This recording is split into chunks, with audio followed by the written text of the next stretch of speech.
ಪ್ರೈರಿಸಗಳ ನಾಡು ಎಂದು ಯಾವ ದೇಶವನ್ನ, ಯಾವ ಖಂಡವನ್ನು ಕರೀತಾರೆ?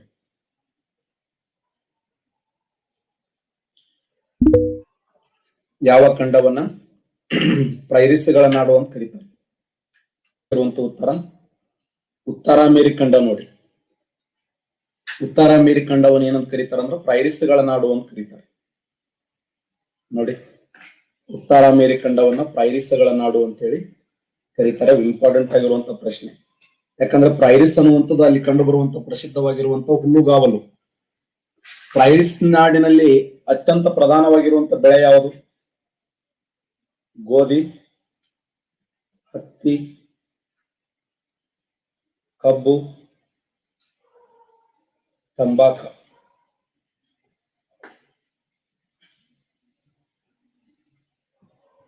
ಯಾವ ಬೆಳೆಯನ್ನು ಬೆಳೀತಾರೆ ಇಲ್ಲಿ? ಅತ್ಯಂತ ಪ್ರಧಾನವಾಗಿರುವಂತ ಬೆಳೆ ಗೋಧಿ, ಹತ್ತಿ, ಕಬ್ಬು, ತಂಬಾಕು.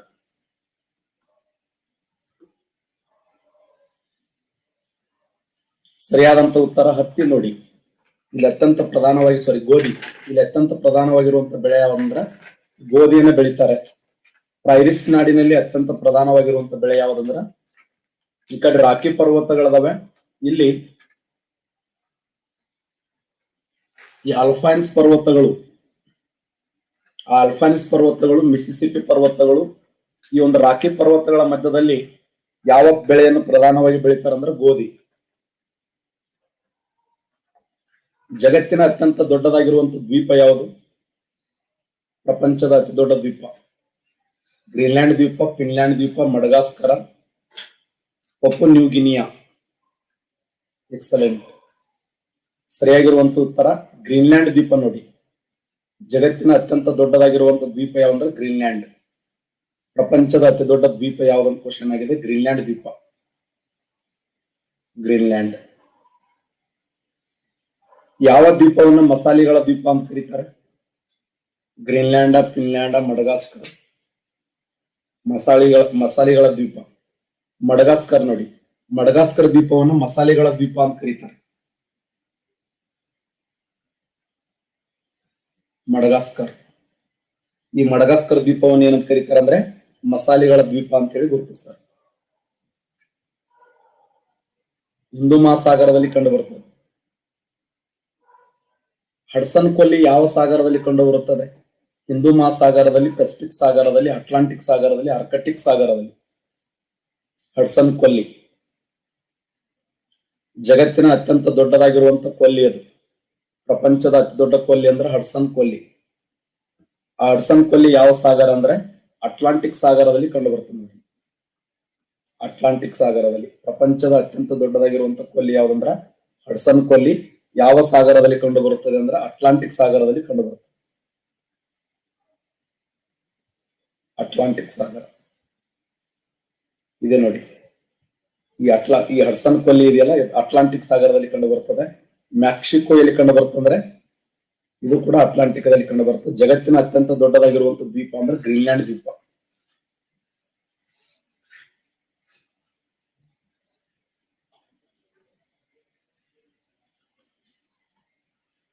ಸರ್, ಐಎಸ್ ಕೇಳಿದಂತ ಪ್ರಶ್ನೆ ಇದು.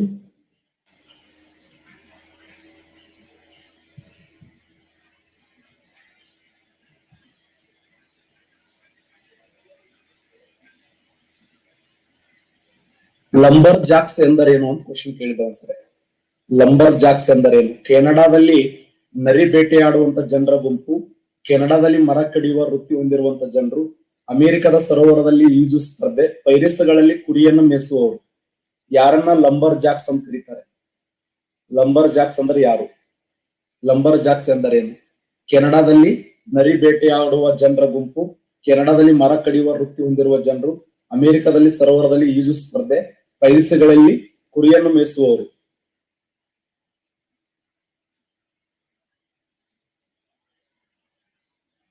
ಲಂಬರ್ ಜಾಕ್ಸ್ ಎಂದರೇನು? ಎಕ್ಸಲೆಂಟ್. 44% ಕರೆಕ್ಟ್ ಆನ್ಸರ್ ಮಾಡಿದ್ರಿ. ಕೆನಡಾದಲ್ಲಿ ಮರ ಕಡಿಯುವಂತ ವೃತ್ತಿ ಹೊಂದಿರುವ ಜನರನ್ನ ಏನಂತ ಕರೀತಾರೆ ಅಂದ್ರ ಲಂಬರ್ ಜಾಕ್ಸ್ ಅಂತ ಕರೀತಾರೆ. ಕೆನಡಾದಲ್ಲಿ ಮರ ಕಡಿಯುವ ವೃತ್ತಿ ಹೊಂದಿರುವ ಜನರನ್ನ ಲಂಬರ್ ಜಾಕ್ಸ್ ಅಂತ ಹೇಳಿ ಕರೀತಾರೆ. Lumbar Jacks.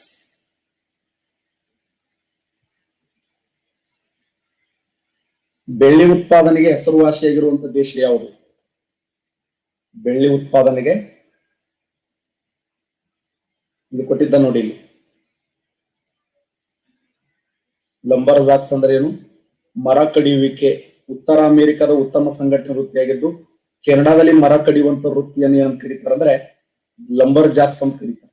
ಕೆನಡಾದಲ್ಲಿ ಮರ ಕಡಿಯುವಂತ ಒಂದು ಸಮುದಾಯವನ್ನ, ಮರ ಕಡಿಯುವಂತ ಒಂದು ಗುಂಪನ್ನ, ಮರ ಕಡಿಯುವಂತ ಒಂದು ಸಮುದಾಯಕ್ಕೆ ಲಂಬರ್ ಜಾಕ್ಸ್ ಅಂತ ಹೇಳಿ ಕರೆಯಲ್ಪಡ್ತಾರೆ. ಇದು ನೋಡಿ, ಬೆಳ್ಳಿ ಉತ್ಪಾದನೆಯಲ್ಲಿ ಹೆಸರುವಾಸಿಯಾಗಿರುವಂತ ದೇಶ ಯಾವುದು? ಬೆಳ್ಳಿ ಉತ್ಪಾದನೆಯಲ್ಲಿ Mexico, Chile, Canada, America.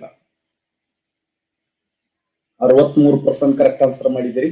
Mexico right answer. ನೋಡಿ, ಬೆಳ್ಳಿ ಉತ್ಪಾದನೆಗೆ ಹೆಸರುವಾಸಿಯಾಗಿರುವಂತ ರಾಷ್ಟ್ರ ಯಾವ ಅಂದ್ರೆ ಮೆಕ್ಸಿಕೋ. ಮೆಕ್ಸಿಕೋ ಯಾವ್ದಕ್ಕೆ ಫೇಮಸ್ ಆಗಿದೆ ಅಂದ್ರೆ ಬೆಳ್ಳಿ ಉತ್ಪಾದನೆಗೆ ಪ್ರಸಿದ್ಧಿಯಾಗಿದೆ. ಬೆಳ್ಳಿ ಉತ್ಪಾದನೆಗೆ ಅತ್ಯಂತ ಪ್ರಸಿದ್ಧಿಯಾಗಿರುವಂತದ್ದು ಮೆಕ್ಸಿಕೋ.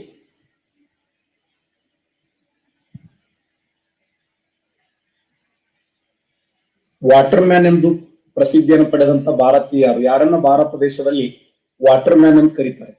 ಸಲೀಂ ಅಲಿ ಅವರನ್ನ, ರಾಜೇಂದ್ರ ಸಿಂಗ್ ಅವರನ್ನ, ಸಂಕಲ್ ಅವರನ್ನ, ಜಾಧವ್ ಪಯಾಂಗ್ ಅವರನ್ನ.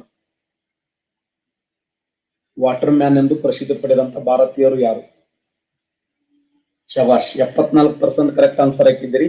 Rajendra Singh right answer. ನೋಡಿ, ಯಾರನ್ನ ಭಾರತ ದೇಶದ ವಾಟರ್ ಮ್ಯಾನ್ ಅಂತ ಕರೀತಾರೆ ಅಂದ್ರೆ ವಾಟರ್ ಮ್ಯಾನ್ ಆಫ್ ಇಂಡಿಯಾ ಅಂತಂದ್ರೆ ರಾಜೇಂದ್ರ ಸಿಂಗ್. ನೋಡಿ, ಇವರನ್ನ ಭಾರತ ದೇಶದ ನೀರಿನ ಮನುಷ್ಯ ಅಂತ ಕರೀತಾರೆ, ವಾಟರ್ ಮ್ಯಾನ್ ಆಫ್ ಇಂಡಿಯಾ. ನೋಡಿ, ಇದು ನಿಮಗೆ ಗೊತ್ತೇ? ವಾಟರ್ ಮ್ಯಾನ್ ಎಂದು ಪ್ರಸಿದ್ಧಿಯಾಗಿರುವಂತ ಮ್ಯಾಕ್ಸೆಸ್ ಪ್ರಶಸ್ತಿ, ಇದನ್ನು ಏಷ್ಯಾ ಖಂಡದ ನೊಬೆಲ್ ಅಂತ ಕರೀತಾರೆ. ಏಷ್ಯಾ ಖಂಡದ ನೊಬೆಲ್ ಪ್ರಶಸ್ತಿ ಎನಿಸಿಕೊಂಡಿರ್ತಕ್ಕಂಥ ಮ್ಯಾಕ್ಸೆಸ್ ಪ್ರಶಸ್ತಿ ವಿಜೇತ ಯಾರಂದ್ರ ರಾಜೇಂದ್ರ ಸಿಂಗ್. ರಾಜಸ್ಥಾನದಲ್ಲಿ ಈ ಚೆಕ್ ಡ್ಯಾಮ್ಗಳ ನಿರ್ಮಾಣ ಮಾಡುವುದರ ಮೂಲಕ ಮಳೆ ನೀರಿನ ಕೊಯ್ಲನ್ನು ಬಹಳ ಜೋಕಾಗಿ ಅಥವಾ ಜೋಪಾನಾಗಿ ಬಳಸುವಂತ ವ್ಯಕ್ತಿ ಯಾರಂತಂದ್ರೆ ರಾಜೇಂದ್ರ ಸಿಂಗ್. ಆದ್ದರಿಂದ ಇವರನ್ನ ಏನಂತ ಕರೀತಾರಂದ್ರ ವಾಟರ್ ಮ್ಯಾನ್ ಆಫ್ ಇಂಡಿಯಾ ಅಂತ ಕರೀತಾರೆ. ಭಾರತ ದೇಶದ ಭಗೀರಥ, ಆಧುನಿಕ ಭಾರತದ ಭಗೀರಥ ಅಥವಾ ವಾಟರ್ ಮ್ಯಾನ್ ಆಫ್ ಇಂಡಿಯಾ ಅಂತ ಯಾರನ್ನ ಕರೀತಾರಂದ್ರೆ ರಾಜೇಂದ್ರ ಸಿಂಗ್. ಯಾಕಂದ್ರೆ ಇಡೀ ಭಾರತ ದೇಶದಲ್ಲಿ ತಾರ್ ಮರುಭೂಮಿಯಲ್ಲಿ ನೀರಿನ ಬುಗ್ಗಿಗಳು ಬರುವಂತೆ ಮಾಡಿದಂತ ಪುಣ್ಯಾತ್ಮ. ಅಂತರ್ಜಲದ ಪ್ರಮಾಣ ಹೆಚ್ಚಾಗಿ ನೀರಿನ ಬುಗ್ಗಿಗಳು ಬರುವಂತೆ ಮಾಡಿರ್ತಕ್ಕಂಥ ಮಹಾನ್ ವ್ಯಕ್ತಿ ಯಾರಂದ್ರೆ ಅದು ರಾಜೇಂದ್ರ ಸಿಂಗ್. ಆದ್ದರಿಂದ ಈತನನ್ನ ಭಾರತ ದೇಶದ ನೀರಿನ ಮನುಷ್ಯ ಅಂತ ಕರೀತಾರೆ. ಜೂಮ್ ಯಾವ ರಾಜ್ಯದ ಸ್ಥಳಾಂತರ ಬೇಸಾಯ ಆಗಿದೆ? ಜೂಮ್ ಅನ್ನೋದು ಯಾವ ರಾಜ್ಯದ ಸ್ಥಳಾಂತರ ಬೇಸಾಯ? ಅಸ್ಸಾಂ ರಾಜ್ಯ, ಒಡಿಸ್ಸಾ ರಾಜ್ಯ, ಕೇರಳ ರಾಜ್ಯ, ಆಂಧ್ರ ಪ್ರದೇಶ್. ಅಸ್ಸಾಂ ರಾಜ್ಯ, ಒಡಿಸ್ಸಾ ರಾಜ್ಯ, ಕೇರಳ ರಾಜ್ಯ, ಆಂಧ್ರ ಪ್ರದೇಶ್. ಎಕ್ಸಲೆಂಟ್. ನಿನ್ನೆ ನೋಡಿ ಸರಿಯಾದಂತ ಉತ್ತರ ಅಸ್ಸಾಂ ರಾಜ್ಯ. ನೋಡಿ, ಜೂಮ್ ಅನ್ನುವಂಥದ್ದು ಯಾವ ರಾಜ್ಯದ ಸ್ಥಳಾಂತರ ಬೇಸಾಯ ಪದ್ಧತಿಯಾಗಿದೆ? ಸ್ಥಳಾಂತರ ಬೇಸಾಯ ಪದ್ಧತಿ ಬಂದಾಗ ಜೂಮ್ ಅನ್ನುವಂಥದ್ದು ಯಾವ ರಾಜ್ಯದಲ್ಲಿ ಕಂಡು ಬರುವಂತ ಸ್ಥಳಾಂತರ ಬೇಸಾಯ ಪದ್ಧತಿ ಅಂದ್ರೆ ಅಸ್ಸಾಂ ರಾಜ್ಯ. ನಾನು ಡಿಸ್ಕಸ್ ಮಾಡ್ತಾ ಇದ್ದೇನೆ. ನೋಡಿ, ಈಶಾನ್ಯ ಪ್ರದೇಶಗಳಾಗಿರುವಂತಹ ಅಸ್ಸಾಂ ರಾಜ್ಯದಲ್ಲಿ ಜೂಮ್ ಅಂತ ಕರೀತಾರೆ, ಒಡಿಸ್ಸಾ ರಾಜ್ಯದಲ್ಲಿ ಕೋಮನ್ ಅಂತ ಕರೀತಾರೆ, ಕೇರಳ ರಾಜ್ಯದಲ್ಲಿ ಪೋನಂ ಅಂತ ಕರೀತಾರೆ, ಆಂಧ್ರ ಪ್ರದೇಶ ಮತ್ತು ತಮಿಳುನಾಡುಗಳಲ್ಲಿ ಪೋಡು ಅಂತ ಕರೀತಾರೆ. ಸ್ಥಳಾಂತರ ಬೇಸಾಯ ಪದ್ಧತಿ. ಸ್ಥಳಾಂತರ ಬೇಸಾಯ ಪದ್ಧತಿ ಅಂದ್ರೆ ಬುಡಕಟ್ಟು ಜನಾಂಗದವರು ಮಾಡುವಂತ ಬೇಸಾಯ ಪದ್ಧತಿ. ನಮ್ಮ ಭಾರತ ದೇಶದ ಬುಡಕಟ್ಟು ಜನಾಂಗದವರು ಒಂದು ಸ್ಥಳದಿಂದ ಮತ್ತೊಂದು ಸ್ಥಳಕ್ಕೆ ಹೋಗಿ ಮಾಡುವಂತ ಬೇಸಾಯ ಪದ್ಧತಿಯನ್ನ ಸ್ಥಳಾಂತರ ಬೇಸಾಯ ಪದ್ಧತಿ ಅಂತ ಕರೀತಾರೆ. ಕರ್ನಾಟಕ ರಾಜ್ಯದಲ್ಲಿ ಕಮರಿ ಅಂತ ಕರೀತಾರೆ, ಅಸ್ಸಾಂ ರಾಜ್ಯದಲ್ಲಿ ಜೂಮ್ ಅಂತಾರೆ, ಒಡಿಸ್ಸಾ ರಾಜ್ಯದಲ್ಲಿ ಕೋಮನ್ ಅಂತ ಕರೀತಾರೆ, ಕೇರಳ ರಾಜ್ಯದಲ್ಲಿ ಪೋನಂ ಅಂತ ಕರೀತಾರೆ, ಆಂಧ್ರ ಪ್ರದೇಶದಲ್ಲಿ ಪೋಡು. ನೋಡಿ, ಆಂಧ್ರದಲ್ಲಿ ಪೋಡು, ಅಸ್ಸಾಂ ರಾಜ್ಯದಲ್ಲಿ ಜೂಮ್, ಒಡಿಸ್ಸಾ ರಾಜ್ಯದಲ್ಲಿ ಕೋಮನ್, ಕೇರಳ ರಾಜ್ಯದಲ್ಲಿ ಪೋನಂ. ಅಲ್ಲ, ಬೇರೆ ಬೇರೆ ರಾಜ್ಯಗಳಲ್ಲಿ ಸ್ಥಳಾಂತರ ಬೇಸಾಯ ಪದ್ಧತಿಯನ್ನ ತನ್ನದೇ ಆದಂತ ಇತಿಹಾಸ ಹೊಂದಿದೆ. ಅದು ಬುಡಕಟ್ಟು ಜನಾಂಗರು ಮಾಡುವಂತ ಬೇಸಾಯ ಪದ್ಧತಿ. ಯಾವುದನ್ನ ಪಾನೀಯಗಳ ರಾಣಿ ಅಂತ ಕರೀತಾರೆ? ಪಾನೀಯಗಳ ರಾಣಿ ಯಾವುದು? ಕಾಫಿ, ಚಹಾ, ಪೆಪ್ಸಿ, ಬೂಸ್ಟ್. ಪಾನೀಯಗಳ ರಾಣಿ ಯಾವುದು?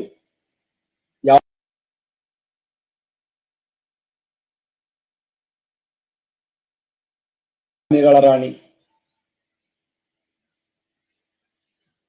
ಕಾಫಿ, ಚಹಾ, ಪೆಪ್ಸಿ, ಬೂಸ್ಟ್. ಎಕ್ಸಲೆಂಟ್. Coffee right answer. ನೋಡಿ, ಕಾಫಿಯನ್ನು ಏನ್ ಕರೀತಾರಂದ್ರ ಪಾನೀಯಗಳ ಚಹಾ. ಚಹಾವನ್ನ ಕಾಫಿ ಏನು ಪಾನಿಗಳ ರಾಣಿ ಅಂತ ಕರೀತಾರೆ. ಪಾನೀಯಗಳ ರಾಣಿ ಇಲ್ಲಿದೆ ನೋಡಿ. ಚಹಾವನ್ನ ಪಾನೀಯಗಳ ರಾಣಿ ಅಂತ ಕರೀತಾರೆ. ಚಹಾವನ್ನ ಪಾನೀಯಗಳ ರಾಣಿ. ಇದು ಬಹಳ ಇಂಪಾರ್ಟೆಂಟ್ ಆಗಿರುವಂತ ಪ್ರಶ್ನೆ. ಭಾರತ ದೇಶದಲ್ಲಿ ಅತಿ ಹೆಚ್ಚು ಚಹಾ ಉತ್ಪಾದನೆ ಮಾಡುವಂತ ರಾಜ್ಯ ಅಂದ್ರೆ ಅಸ್ಸಾಂ. ಇಡೀ ದೇಶದಲ್ಲಿ ಗರಿಷ್ಠ ಚಹಾ ಉತ್ಪಾದನೆ ಮಾಡುವಂತ ರಾಜ್ಯ. ಚಹಾವನ್ನ ಪಾನೀಯಗಳ ರಾಣಿ ಅಂತೇಳಿ ಕರೀತಾರೆ. ದೇಶದ ಅತ್ಯಂತ ಉದ್ದವಾಗಿರುವಂತ ರಾಷ್ಟ್ರೀಯ ಹೆದ್ದಾರಿ ಯಾವುದು? ದೇಶದ ಅತ್ಯಂತ ಉದ್ದವಾಗಿರುವಂತ ರಾಷ್ಟ್ರೀಯ ಹೆದ್ದಾರಿ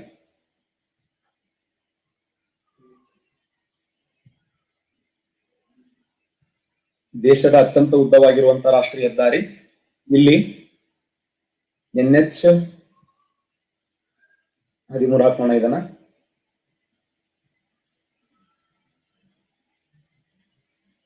ದೇಶದ ಅತ್ಯಂತ ಉದ್ದವಾಗಿರುವಂತ ರಾಷ್ಟ್ರೀಯ ಹೆದ್ದಾರಿ NH8, NH13, NH14, NH47 44. ಸರಿ ಉತ್ತರ NH44 ರೈಟ್ ಆನ್ಸರ್ ನೋಡಿ. NH44. ಆ NH44 ಅದ ಮೊದಲ ಹೆಸರು ಏನಂದ್ರೆ NS7. NH44 ಅದ ಮೊದಲ ಹೆಸರು ಏನಂದ್ರೆ NS7. ಆದ್ರೆ ಗೌರ್ಮೆಂಟ್ ಬುಕ್ ನಾಗ ಇದೇ ಇದೆ ಮಾಹಿತಿ. ನಿಮಗಿದು ಗೊತ್ತೇ? ವಾರಣಾಸಿಯಿಂದ ಕನ್ಯಾಕುಮಾರಿಯವರೆಗೆ 2344 ಕಿಲೋಮೀಟರ್ ಉದ್ದವಾಗಿದ್ದು ಸಂಚಾರ ಕಲ್ಪಿಸುವಂತ ರಾಷ್ಟ್ರೀಯ ಹೆದ್ದಾರಿ ಇದು. ದೇಶದ ಅತ್ಯಂತ ಉದ್ದವಾಗಿರುವಂತ ರಾಷ್ಟ್ರೀಯ ಹೆದ್ದಾರಿ. ಇಡೀ ಭಾರತ ದೇಶದಲ್ಲಿ ಅತ್ಯಂತ ಉದ್ದವಾಗಿರುವಂತ ರಾಷ್ಟ್ರೀಯ ಹೆದ್ದಾರಿ ಅಂದ್ರೆ NS7. NS7 ಇದೆಯಲ್ಲ, ಇದು ಭಾರತ ದೇಶದ ಅತ್ಯಂತ ಉದ್ದವಾಗಿರುವಂತ ರಾಷ್ಟ್ರೀಯ ಹೆದ್ದಾರಿ ಅಂತ ಕರಿತೀವಿ. ಇಡೀ ದೇಶದಲ್ಲಿಯೇ ಅತ್ಯಂತ ಉದ್ದವಾದ ರಾಷ್ಟ್ರೀಯ ಹೆದ್ದಾರಿ. ಪ್ರೆಸೆಂಟ್ ಭಾರತ ದೇಶದ ಅತಿ ಉದ್ದವಾದ ರಾಷ್ಟ್ರೀಯ ಹೆದ್ದಾರಿ ಅಂದ್ರೆ NH44. NH44 ಇದೆಯಲ್ಲ, ಇಡೀ ನಮ್ಮ ದೇಶದ ಅತಿ ಉದ್ದವಾದ ರಾಷ್ಟ್ರೀಯ ಹೆದ್ದಾರಿ. ಎಲ್ಲಿಂದ ಆರಂಭಗೊಳ್ತಂದ್ರೆ ಜಮ್ಮು ಕಾಶ್ಮೀರದ ಶ್ರೀನಗರದಿಂದ ಆರಂಭಗೊಳ್ತದೆ. ಜಮ್ಮು ಕಾಶ್ಮೀರದ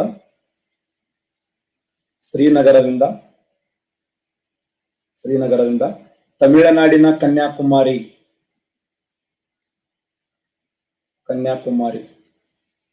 ಜಮ್ಮು ಕಾಶ್ಮೀರದ ಶ್ರೀನಗರದಿಂದ ತಮಿಳುನಾಡಿನ ಕನ್ಯಾಕುಮಾರಿಯವರೆಗೆ ಇದರ ಉದ್ದ ಎಷ್ಟಿದೆ ಅಂದ್ರೆ ಪ್ರೆಸೆಂಟ್ 3745 ಕಿಲೋಮೀಟರ್ ಉದ್ದ ಇದೆ. 3745 ಕಿಲೋಮೀಟರ್ ಉದ್ದವಾಗಿದ್ದು ಇಡೀ ಭಾರತ ದೇಶದಲ್ಲಿ ಅತ್ಯಂತ ಉದ್ದವಾಗಿರುವಂತ ರಾಷ್ಟ್ರೀಯ ಹೆದ್ದಾರಿ. NH44 ದ ಮೊದಲ ಹೆಸರು ಏನಂದ್ರೆ NS7. NH44 ಇದೆಯಲ್ಲ, ಇದರ ಮೊದಲ ಹೆಸರು ಏನಂದ್ರೆ NS7. ನಮ್ಮ ಭಾರತ ದೇಶದ ಅತ್ಯಂತ ಚಿಕ್ಕದಾದ ರಾಷ್ಟ್ರೀಯ ಹೆದ್ದಾರಿ ಅಂದ್ರೆ NH47A ನೋಡಿ. NH47A ಇದು ಪ್ರೆಸೆಂಟ್ ಎಲ್ಲಿದೆ ಅಂದ್ರೆ ಕೇರಳ ರಾಜ್ಯದಲ್ಲಿ ಕಂಡು ಬರ್ತದೆ. ಕೇರಳ ರಾಜ್ಯದಲ್ಲಿ ಕಂಡು ಬಂದು ಇದರ ಲೆಂತ್ ಎಷ್ಟಿದೆ ಅಂದ್ರೆ 5.9 ಕಿಲೋಮೀಟರ್ ಲೆಂತ್ ಇದೆ.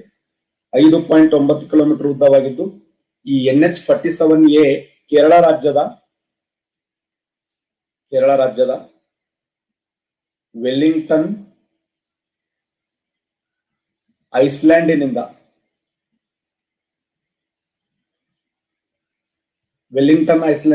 ಕೊಚ್ಚಿಯವರೆಗೆ ಇಡೀ ನಮ್ಮ ಭಾರತ ದೇಶದಲ್ಲಿ ಅತ್ಯಂತ ಉದ್ದವಾದ ರಾಷ್ಟ್ರೀಯ ಹೆದ್ದಾರಿ ಅಂದ್ರ NH44 ಅಥವಾ NH7. NH44 ಅದ ಮೊದಲ ಹೆಸರು NS7. ದೇಶದ ಅತಿ ಚಿಕ್ಕದಾದ ರಾಷ್ಟ್ರೀಯ ಹೆದ್ದಾರಿ NH47A. ಇದು ಕೇರಳ ರಾಜ್ಯದಲ್ಲಿ ಕಂಡು ಬಂದು 5.9 ಕಿಲೋಮೀಟರ್ ಲೆಂತ್ ಇದೆ. ಎಲ್ಲಿಂದ ಎಲ್ಲಿಯವರೆಗೆ ಅಂತಂದ್ರೆ ಕೇರಳ ರಾಜ್ಯದ ವೆಲ್ಲಿಂಗ್ಟನ್ ಐಸ್ಲ್ಯಾಂಡಿನಿಂದ ಕೊಚ್ಚಿಯವರೆಗೆ ದೇಶದ ಅತ್ಯಂತ ಚಿಕ್ಕದಾಗಿರುವಂತ ರಾಷ್ಟ್ರೀಯ ಹೆದ್ದಾರಿ ಅಂತ ಹೇಳಿ ಕರಿತೀವಿ. ಕರ್ನಾಟಕ ರಾಜ್ಯದ ಅತ್ಯಂತ ಉದ್ದವಾದ ರಾಷ್ಟ್ರೀಯ ಹೆದ್ದಾರಿ ಅಂದ್ರೆ NH50. ಪ್ರೆಸೆಂಟ್ NH50 715 ಕಿಲೋಮೀಟರ್ ಉದ್ದವಾಗಿದ್ದು ಎಲ್ಲಿಂದ ಎಲ್ಲಿವರೆಗೆ ಅಂದ್ರ ಸೊಲ್ಲಾಪುರದಿಂದ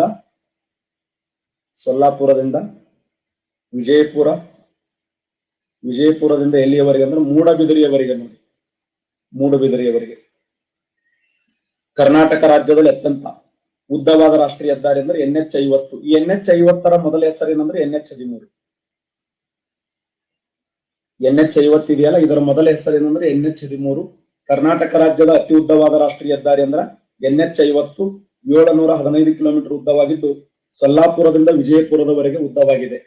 ಸೊಲ್ಲಾಪುರದಿಂದ ವಿಜಯಪುರದಿಂದ ಇಲ್ಕಲ್ಲದಿಂದ ಕುಷ್ಟಗಿಯಿಂದ ಹೊಸಪೇಟೆಯಿಂದ ಚಿತ್ರದುರ್ಗದಿಂದ ಶಿವಮೊಗ್ಗದಿಂದ ಮಂಗಳೂರಿಂದ ಮೂಡಬಿದಿರೆಯವರೆಗೆ ಕರ್ನಾಟಕ ರಾಜ್ಯದಲ್ಲಿ ಅತ್ಯಂತ ಉದ್ದವಾಗಿರುವಂತಹ ರಾಷ್ಟ್ರೀಯ ಹೆದ್ದಾರಿ NH50. ನೆಕ್ಸ್ಟ್ ಕ್ವಶನ್, ಬ್ರಾಡ್ಗೇಜ್ ಇದರ ಅಂತರ ಏನು? ಬ್ರಾಡ್ಗೇಜ್ ಅಂದ್ರೆ ಏನು? 1.767 metre, 1.766 metre, 1.667 metre, 0.610 metre. Railway ಗೇಜ್ಗಳಲ್ಲಿ ನಾವು ನೋಡ್ತೀವಿ. ಬ್ರಾಡ್ಗೇಜ್ ಅಂತರ ಏನು?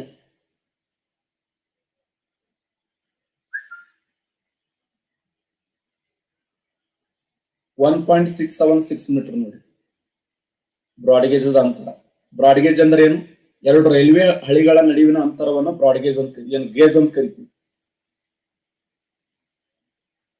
ಎರಡು ರೈಲ್ವೆ ಹಳಿಗಳ ನಡುವಿನ ಅಂತರವನ್ನ, ಎರಡು ರೈಲು ಹಳಿಗಳ ನಡುವಿನ ಅಂತರವನ್ನು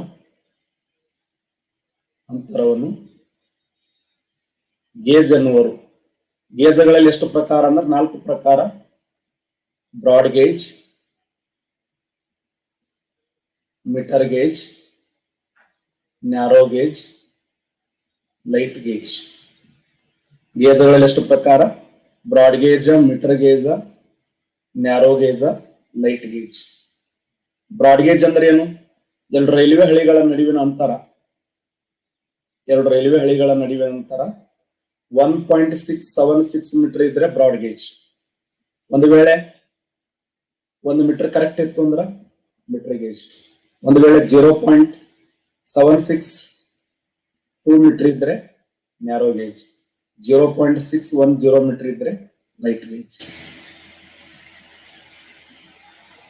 ಒಟ್ಟಾರೆ ಗೇಜ್ಗಳಲ್ಲಿ ಎಷ್ಟು ಪ್ರಕಾರ ಅಂದ್ರೆ 4 ಪ್ರಕಾರ. ಒಂದು broad gauge, metre gauge, narrow gauge, light gauge. ನೋಡಿ,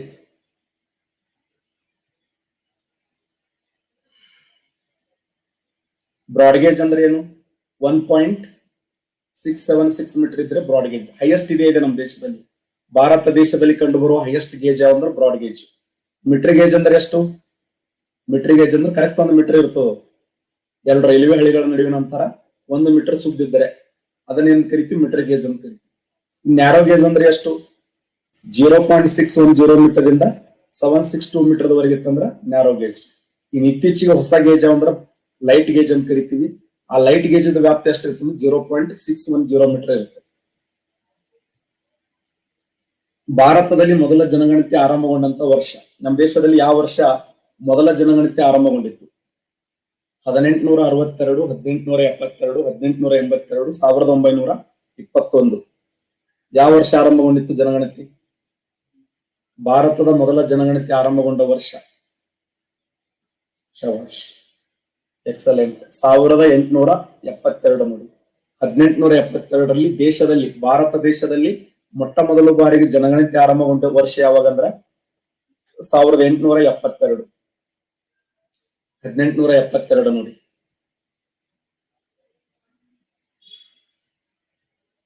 ಇಲ್ಲಿದೆ ನೋಡಿ, ನಿಮಗಿದು ಗೊತ್ತೇ. ಜನಗಣತಿ ಒಂದು ನಿರ್ದಿಷ್ಟ ಪ್ರದೇಶದಲ್ಲಿ ವಾಸಿಸುವ ಜನರ ಲಿಂಗಾನುಪಾತವನ್ನ, ವಯೋಮಾನವನ್ನ, ವೃತ್ತಿ ಮೊದಲಾದ ಮಾಹಿತಿಗಳನ್ನ ಒಂದು ನಿಖರವಾದ ಕಾಲಮಿತಿಗೆ ಅನುಗುಣವಾಗಿ ಸಂಗ್ರಹ ಮಾಡುವುದಕ್ಕೆ ಜನಗಣತಿ ಅಂತ ಕರಿತೀವಿ. ಜನಗಣತಿ ಅಂದ್ರೆ ಏನು? ಒಂದು ನಿರ್ದಿಷ್ಟ ಪ್ರದೇಶದಲ್ಲಿ ವಾಸಿಸುವಂತ ಜನರ ಲಿಂಗಾನುಪಾತ, ಅವರ ವಯೋಮಿತಿ, ಅವರ ವೃತ್ತಿ ಮೊದಲಾದ ಮಾಹಿತಿಗಳು ಒಂದು ನಿಖರವಾದ ಕಾಲ ಮಿತಿಗನುಗುಣವಾಗಿ, ಒಂದು ನಿರ್ದಿಷ್ಟ ಕಾಲಕ್ಕನುಸಾರವಾಗಿ ಅಳತೆ ಮಾಡುವುದನ್ನು ಏನಂತ ಕರಿತೀವಿ ಅಂದ್ರ ಜನಗಣತಿ ಅಂತ ಕರಿತೀವಿ. ಭಾರತ ದೇಶದಲ್ಲಿ ಮೊಟ್ಟ ಮೊದಲ ಬಾರಿಗೆ ಜನಗಣತಿ ಆರಂಭಗೊಂಡ ವರ್ಷ ಯಾವಾಗಂದ್ರೆ 1872. 1872ರಲ್ಲಿ ದೇಶದಲ್ಲಿ ಮೊಟ್ಟ ಮೊದಲ ಬಾರಿಗೆ ಜನಗಣತಿ ಆರಂಭಗೊಂಡಿತ್ತು. ಭಾರತದ ಜನಗಣತಿಯ ಪಿತಾಮಹ ಯಾರು ಅಂತ ಕ್ವಶನ್ ಕೇಳ್ತಾನೆ. ಭಾರತ ಜನಗಣತಿಯ ಪಿತಾಮಹ ಯಾರಂದ್ರೆ ಲಾರ್ಡ್ ರಿಪ್ಪನ್. ಯಾಕೆ ಲಾರ್ಡ್ ರಿಪ್ಪನ್ ಅಂತ ಕರಿತೀವಿ ಅಂತಂದ್ರೆ ಆತ ಸರಣಿ ಜನಗಣತಿಯನ್ನು ಆರಂಭ ಮಾಡ್ತಾನೆ, ಸರಣಿ ಜನಗಣತಿ. ಆದ್ರೆ 1872ರಲ್ಲಿ ಜನಗಣತಿ ಆರಂಭ ಮಾಡಿದ ಕೀರ್ತಿ ಯಾರಿಗೆ ಸಲ್ತು ಅಂದ್ರ 1872ರಲ್ಲಿ ಲಾರ್ಡ್ ಮೇಯೋ ನೋಡಿ, ಲಾರ್ಡ್ ಮೇಯೋ. ಆದ್ರೆ ಸರಣಿ ಜನಗಣತಿ ಆರಂಭಗೊಂಡಿದ್ದು, ಸರಣಿ ಜನಗಣತಿ 1881ರಲ್ಲಿ. ಯಾರು ಆರಂಭ ಮಾಡಿದಾರೆ ಅಂದ್ರೆ ಲಾರ್ಡ್ ರಿಪ್ಪನ್. ನೋಡಿ, ಲಾರ್ಡ್ ರಿಪ್ಪನ್ ಅವರು ಆರಂಭ ಮಾಡಿದರು ಸರಣಿ ಜನಗಣತಿಯನ್ನ. 1881ರಲ್ಲಿ ಲಾರ್ಡ್ ರಿಪ್ಪನ್ ಅವರು ಆರಂಭ ಮಾಡಿದರು.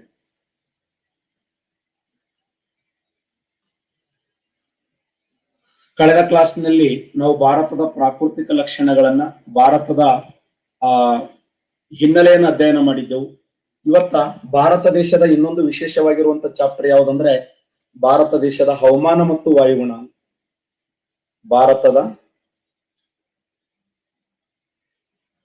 ಹವಾಮಾನ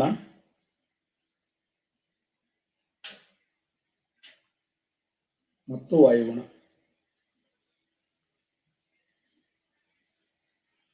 ಭಾರತ ದೇಶದ ಹವಾಮಾನ ವಾಯುಗುಣ ತೆಗೆದುಕೊಂಡಾಗ ನಮ್ಮ ದೇಶದ ಹವಾಮಾನ ವಾಯುಗುಣವನ್ನು ನಾವು ಎಷ್ಟು ಭಾಗಗಳನ್ನಾಗಿ ಡಿವೈಡ್ ಮಾಡ್ತೀವಿ ಅಂತಂದ್ರೆ, ಸರಿ ಕ್ವಶನ್ ಕೇಳಿದ್ದಾನೆ, ಭಾರತ ದೇಶ ಎಂತಹ ವಾಯುಗುಣ ಹೊಂದಿದೆ ಅಂತಂದ್ರೆ, ನಮ್ಮ ಭಾರತ ದೇಶ ಹೊಂದಿರತಕ್ಕಂಥ ವಾಯುಗುಣ ಉಷ್ಣವಲಯದ ವಾಯುಗುಣ. ನೋಡಿ, ಉಷ್ಣವಲಯದ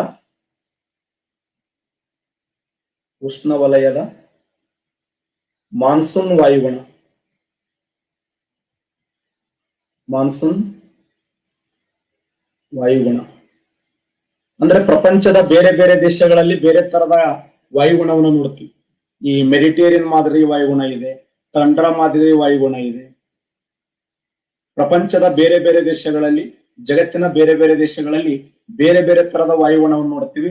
ಹಾಗಾದ್ರೆ ಭಾರತ ದೇಶ ಎಂತಹ ವಾಯುಗುಣವನ್ನು ಹೊಂದಿದೆ ಅಂತಂದ್ರೆ ಉಷ್ಣವಲಯದ ಮಾನ್ಸೂನ್ ವಾಯುಗುಣವನ್ನು ಹೊಂದಿದೆ. ಭಾರತ ದೇಶ ಉಷ್ಣವಲಯದ ಮಾನ್ಸೂನ್ ವಾಯುಗುಣ ಹೊಂದಿದೆ. ಭಾರತದ ಹವಾಮಾನ ಮತ್ತು ವಾಯುಗುಣ ನೋಡಿದಾಗ ಭಾರತ ಉಷ್ಣವಲಯದ ಮಾನ್ಸೂನ್ ವಾಯುಗುಣ ಹೊಂದಿದೆ. ಭಾರತ ದೇಶದಲ್ಲಿ ಎಷ್ಟು ನಾವು ಋತುಮಾನಗಳನ್ನು ಕಾಣ್ತೀವಿ ಅಂದ್ರೆ ಪ್ರಧಾನವಾಗಿ 3 ಋತುಮಾನಗಳನ್ನ ಕಾಣ್ತೀವಿ. ಪ್ರಧಾನವಾಗಿ 3 ಋತುಮಾನಗಳು. ಆ 3 ಋತುಮಾನಗಳು ಯಾವಂತಂದ್ರೆ, ಒಂದು ಬೇಸಿಗೆ ಕಾಲ, 2 ಮಳೆಗಾಲ, 3 ಚಳಿಗಾಲ. ಹಾಗಾದ್ರೆ ಪ್ರಪಂಚದಲ್ಲಿ ಕಾಲಗಳ ಸಂಖ್ಯೆ ಎಷ್ಟಂದ್ರೆ 2 ಕಾಲಗಳನ್ನು ನೋಡ್ತೀವಿ. ನೋಡಿ, ಜಗತ್ತಿನಾದ್ಯಂತ, ಜಗತ್ತಿನ ಮೂಲೆ ಮೂಲೆಗಳಲ್ಲಿ ಕಾಣುವ 2 ಕಾಲಗಳು, ಒಂದು ಬೇಸಿಗೆ ಕಾಲ, ಇನ್ನೊಂದು ಚಳಿಗಾಲ. ಪ್ರಪಂಚದಲ್ಲಿ 2 ಕಾಲಗಳದಾವೆ, ಒಂದು ಬೇಸಿಗೆ ಕಾಲ, ಇನ್ನೊಂದು ಚಳಿಗಾಲ. ಆದರೆ ಭಾರತ ದೇಶದಲ್ಲಿ ಕಾಲಗಳನ್ನು ಎಷ್ಟು ನಾವು ಡಿವೈಡ್ ಮಾಡ್ತೀವಿ ಅಂದ್ರೆ 3 ಪ್ರಧಾನವಾದ ಕಾಲಗಳು, ಒಂದು ಬೇಸಿಗೆ ಕಾಲ, ಮಳೆಗಾಲ, ಚಳಿಗಾಲ. ಆದರೆ ಮತ್ತೆ ಮುಂದುವರೆದು ಮಳೆಗಾಲವನ್ನು 2 ಭಾಗ ಮಾಡಿದೆವು. ಒಂದು ನೈಋತ್ಯ ಮಾನ್ಸೂನ್ ಮಾರುತಗಳ ಕಾಲ, ಇನ್ನೊಂದು ಈಶಾನ್ಯ ಮಾನ್ಸೂನ್ ಮಾರುತಗಳ ಕಾಲ. ಒಂದು ನೈಋತ್ಯ ಮಾನ್ಸೂನ್ ಮಾರುತಗಳ ಕಾಲ, ಇನ್ನೊಂದು ಈಶಾನ್ಯ ಮಾನ್ಸೂನ್ ಮಾರುತಗಳ ಕಾಲ. ನೋಡಿ, ಭಾರತ ದೇಶದ ಕಾಲಘಟ್ಟಗಳನ್ನ, ಭಾರತ ದೇಶದ ಹವಾಮಾನವನ್ನ ಪ್ರಧಾನವಾಗಿ 3 ಭಾಗ ಮಾಡ್ತೀವಿ. ಆ 3 ಭಾಗ ಯಾವಂದ್ರ, ಒಂದು ಬೇಸಿಗೆ ಕಾಲ, 2 ಮಳೆಗಾಲ, 3 ಚಳಿಗಾಲ. ಮಳೆಗಾಲವನ್ನು ಮತ್ತೆ 2 ಭಾಗ ಮಾಡ್ತೀವಿ. ಒಂದು ನೈಋತ್ಯ ಮಾನ್ಸೂನ್ ಮಾರುತಗಳ ಕಾಲ, ಇನ್ನೊಂದು ಈಶಾನ್ಯ ಮಾನ್ಸೂನ್ ಮಾರುತಗಳ ಕಾಲ. ಆ ನೈಋತ್ಯ ಮಾನ್ಸೂನ್ ಮಾರುತಗಳ ಕಾಲವನ್ನೇ ಮುಂಗಾರು ಮಳೆ ಅಂತ ಕರೀತಾರೆ. ಮುಂಗಾರು ಮಳೆ. ಈಶಾನ್ಯ ಮಾನ್ಸೂನ್ ಮಾರುತಗಳ ಕಾಲವನ್ನೇ ಹಿಂಗಾರು ಮಳೆ ಅಂತ ಕರೀತಾರೆ. ಹಿಂಗಾರು ಮಳೆ. ಹಿಂಗಾರು. ನೈಋತ್ಯ ಮಾನ್ಸೂನ್ ಮಾರುತಗಳ ಕಾಲವನ್ನ ಮುಂಗಾರು ಅಂತ ಕರೆದರೆ, ಈಶಾನ್ಯ ಮಾನ್ಸೂನ್ ಮಾರುತಗಳ ಕಾಲವನ್ನ ಹಿಂಗಾರು ಅಂತ ಕರೀತಾರೆ. ಇದನ್ನ ಮುಂಗಾರು ಮಳೆ, ಇದನ್ನ ಹಿಂಗಾರು ಮಳೆ ಅಂತೇಳಿ ಗುರುತಿಸ್ತೀವಿ. ನೋಡಿ, ಭಾರತ ದೇಶದ ತುಂಬೆಲ್ಲ ನಾವು ಕಾಲಘಟ್ಟಗಳನ್ನ 3 ಪ್ರಧಾನವಾದ ಕಾಲಘಟ್ಟಗಳು, ಒಂದು ಬೇಸಿಗೆ, ಮಳೆ, ಚಳಿಗಾಲ. ಮಳೆಗಾಲವನ್ನು 2 ಭಾಗ, ನೈಋತ್ಯ ಮಾನ್ಸೂನ್ ಮಾರುತಗಳ ಕಾಲ, ಈಶಾನ್ಯ ಮಾನ್ಸೂನ್ ಮಾರುತಗಳ ಕಾಲ. ನೈಋತ್ಯವನ್ನು ಮುಂಗಾರು ಮಳೆ ಅಂತ ಕರೆದರೆ, ಈಶಾನ್ಯವನ್ನ ಹಿಂಗಾರು ಮಳೆ ಅಂತ ಕರಿತೀವಿ. ಬೇಸಿಗೆ ಕಾಲದ ಕಾಲಾವಧಿ ಎಲ್ಲಿಂದ ಎಲ್ಲಿವರೆಗೆ? ಮಾರ್ಚ್ ದಿಂದ ಮೇ. ನೈಋತ್ಯ ಮಾನ್ಸೂನ್ ಮಾರುತಗಳ ಕಾಲಾವಧಿ ಜೂನದಿಂದ ಸೆಪ್ಟೆಂಬರ್. ಈಶಾನ್ಯ ಮಾನ್ಸೂನ್ ಮಾರುತಗಳ ಕಾಲಾವಧಿ ಅಕ್ಟೋಬರ್ದಿಂದ ನವೆಂಬರ್. ಚಳಿಗಾಲ ಡಿಸೆಂಬರ್ದಿಂದ ಫೆಬ್ರವರಿ. ನೋಡಿ, ಕಾಲ ಕೇಳಿದ್ದಾನೆ ಏನು ಅಂತಂದ್ರೆ, ನೈಋತ್ಯ ಮಾನ್ಸೂನ್ ಮಾರುತಗಳ ಕಾಲ ಟಿಮ್ಟಿಮದಿಂದ ಟಿಮ್ ಅಂತ ಕೇಳ್ತಾನೆ. ಟಿಮ್ ಅಂದ್ರೆ ಎಲ್ಲಿಂದ ಎಲ್ಲಿವರೆಗೆ ಅಂದಂಗ. ಅದು ಟಿಮ್ ಅಂದ್ರೆ ಅಲ್ಲಿ ಬಿಟ್ಟ ಸ್ಥಳ ತುಂಬಬೇಕು. ಜೂನದಿಂದ ಸೆಪ್ಟೆಂಬರ್ ಅಂತೇಳಿ. ನೈಋತ್ಯ ಮಾನ್ಸೂನ್ ಮಾರುತಗಳ ಕಾಲಾವಧಿ ಜೂನದಿಂದ ಸೆಪ್ಟೆಂಬರ್, ಈಶಾನ್ಯ ಮಾನ್ಸೂನ್ ಮಾರುತಗಳ ಕಾಲಾವಧಿ ಅಕ್ಟೋಬರ್ ಇಂದ ನವೆಂಬರ್, ಚಳಿಗಾಲ ಡಿಸೆಂಬರ್ ಇಂದ ಫೆಬ್ರವರಿ, ಇನ್ನ ಬೇಸಿಗೆ ಮಾರ್ಚ್ ಇಂದ ಮೇ. ಫಾರ್ಮುಲಾ ನೆನ್ಪಿಟ್ಬಿಡಿ. ಮಾಮ ಜ್ಯೂಸ್ ಕುಡ್ಲಾಕ ಅನ್ನಕ್ಕನ ಕರ್ಕೊಂಡು ಡಿಪೋಕ್ ಹೋಗ್ಯಾನ, ಇದು ಫಾರ್ಮುಲಾ. ಈಗ ಎಕ್ಸಾಮ್ ಅಲ್ಲಿ ಪಟ್ಟ ನೆನಪಾಗ್ಬೇಕಂದ್ರೆ 2-3 ಸರಿ ರಿವಿಷನ್ ಮಾಡಿಬಿಡ್ಬೇಕು. ಮಾಮ ಜ್ಯೂಸ್ ಕುಡ್ಲಾಕ ಅನ್ನಕ್ಕನ ಕರ್ಕೊಂಡು ಡಿಪೋಕ್ ಹೋಗ್ಯಾನ. ಮಾಮ ಅಂತಂದ್ರೆ ಏನು? ಮಾರ್ಚ್ ಇಂದ ಮೇ, ಮಾಮೆ, ಮಾರ್ಚ್ ಇಂದ ಮೇ. ಜ್ಯೂಸ್ ಅಂದ್ರೆ ಏನು? ಜೂನದಿಂದ ಸೆಪ್ಟೆಂಬರ್, ಜ್ಯೂಸ್ ಜೂನಿಂದ ಸೆಪ್ಟೆಂಬರ್. ಅನ ಅಂತಂದ್ರೆ ಏನು? ಅಕ್ಟೋಬರ್ ಇಂದ ನವೆಂಬರ್. ಡಿಪಿ ಅಂದ್ರೆ ಏನು? ಡಿಸೆಂಬರ್ ಇಂದ ಫೆಬ್ರವರಿ. ನೋಡಿ, ಮಾಮೆ, ಜ್ಯೂಸ್, ಅನ, ಡಿಪಿ. ಮಾಮ ಜ್ಯೂಸ್ ಕುಡ್ಲಕ್ಕ ಅನ್ನಕ್ಕನ ಕರ್ಕೊಂಡು ಡಿಪೋಕ್ ಹೋಗಿದ್ದಾನೆ. ಮಾರ್ಚ್ ಇಂದ ಮೇ, ಜೂನದಿಂದ ಸೆಪ್ಟೆಂಬರ್, ಅಕ್ಟೋಬರ್ ಇಂದ ನವೆಂಬರ್, ಡಿಸೆಂಬರ್ ಇಂದ ಫೆಬ್ರವರಿ. ಕಾಲಘಟ್ಟಗಳು: ಬೇಸಿಗೆ ಕಾಲದ ಕಾಲಾವಧಿ ಮಾರ್ಚ್ ಇಂದ ಮೇ, ನೈಋತ್ಯ ಮಾನ್ಸೂನ್ ಮಾರುತಗಳ ಕಾಲಾವಧಿ ಜೂನದಿಂದ ಸೆಪ್ಟೆಂಬರ್, ಈಶಾನ್ಯ ಮಾನ್ಸೂನ್ ಮಾರುತಗಳ ಕಾಲಾವಧಿ ಅಕ್ಟೋಬರ್ ಇಂದ ನವೆಂಬರ್, ಚಳಿಗಾಲ ಡಿಸೆಂಬರ್ ಇಂದ ಫೆಬ್ರವರಿ. ಕಾಲಘಟ್ಟಗಳು. ಓಕೆನಾ? ಮುಂದೋಗೋಣ. ಮುಂಗಾರು ಮಳೆ ಅಂತಂದ್ರು ಒಂದೇ. ಇದನ್ನ ಏನು ನೈಋತ್ಯ ಮಾನ್ಸೂನ್ ಮಾರುತಗಳ ಕಾಲಾವಧಿ ಅಂತ ಕರಿತೀವಿ. ಹಿಂಗಾರು ಮಳೆ ಅಂತಂದ್ರು ಒಂದೇ. ಇದನ್ನ ಈಶಾನ್ಯ ಮಾನ್ಸೂನ್ ಮಾರುತಗಳ ಕಾಲಾವಧಿ ಅಂತ ಹೇಳಿ ಕರಿತೀವಿ. ಹಾಗಾದ್ರೆ ಭಾರತ ದೇಶದಲ್ಲಿ ನೋಡಿ, ಭಾರತ ಎಂತ ವಲಯದ ಉಷ್ಣವಲಯದ ಮಾನ್ಸೂನ್ ವಾಯುಗುಣ ಹೊಂದಿದೆ ಅಂತ? ಭಾರತ ಉಷ್ಣವಲಯದ ಮಾನ್ಸೂನ್ ವಾಯುಗುಣವನ್ನು ಹೊಂದಿದೆ. ಭಾರತ ಯಾವ ತರದ ವಾಯುಗುಣ ಹೊಂದಿದೆ ಅಂದ್ರೆ ಉಷ್ಣವಲಯದ ಮಾನ್ಸೂನ್ ವಾಯುಗುಣ ಹೊಂದಿದೆ. ಹವಾಮಾನ ಅಂದ್ರೆ ಏನು? ಕೇವಲ ಒಂದು ದಿನದಲ್ಲಿ ಆಗುವಂತ ಬದಲಾವಣೆ. ನಾವು ನೋಡ್ತೀವಿ, ಎಲ್ಲಿ ವಲಯಗಳನ್ನ ನೋಡ್ತಾ ಬರ್ತೀವಿ. ಪರಿವರ್ತನ ವಲಯ, ಸಮೋಷ್ಣ ವಲಯ, ಮಧ್ಯ ವಲಯ, ಅಯನ ವಲಯ, ಬಾಹ್ಯ ವಲಯ. ಈ ಪರಿವರ್ತನ ವಲಯದಲ್ಲಿ ಆಗುವಂತ ಬದಲಾವಣೆ ಇದೆಯಲ್ಲ, ದಿನದ 24 ಗಂಟೆಯಲ್ಲಿ ಆಗುವಂತ ಬದಲಾವಣೆ. ಮಳೆ, ಮಿಂಚು, ಗುಡುಗು, ಸಿಡಿಲು,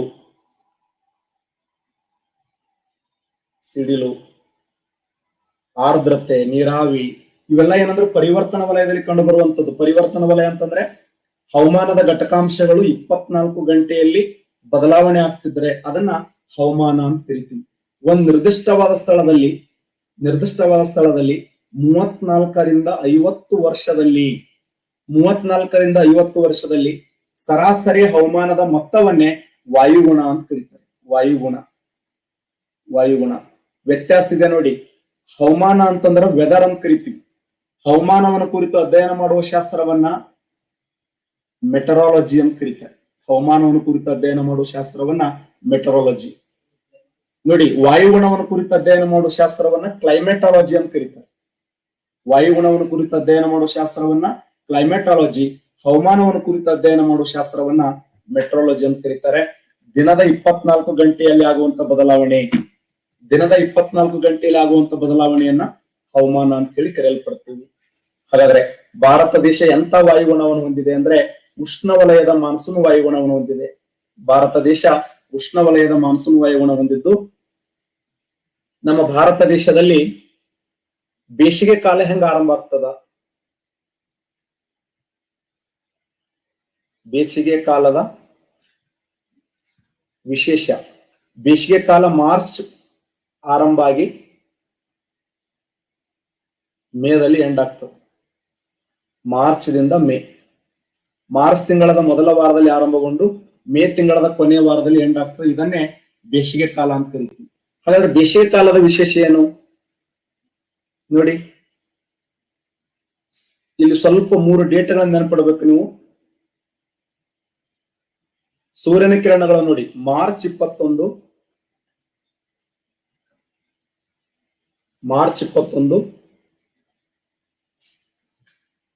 ಸೆಪ್ಟೆಂಬರ್ 23. ಮಾರ್ಚ್ 21 ಮತ್ತು ಸೆಪ್ಟೆಂಬರ್ 23 ಸೂರ್ಯನ ಕಿರಣಗಳು ಸಮಭಾಜಕ ವೃತ್ತದ ಮೇಲೆ ನೇರವಾಗಿ ಬೀಳುತ್ತವೆ. ಸೂರ್ಯನ ಕಿರಣಗಳು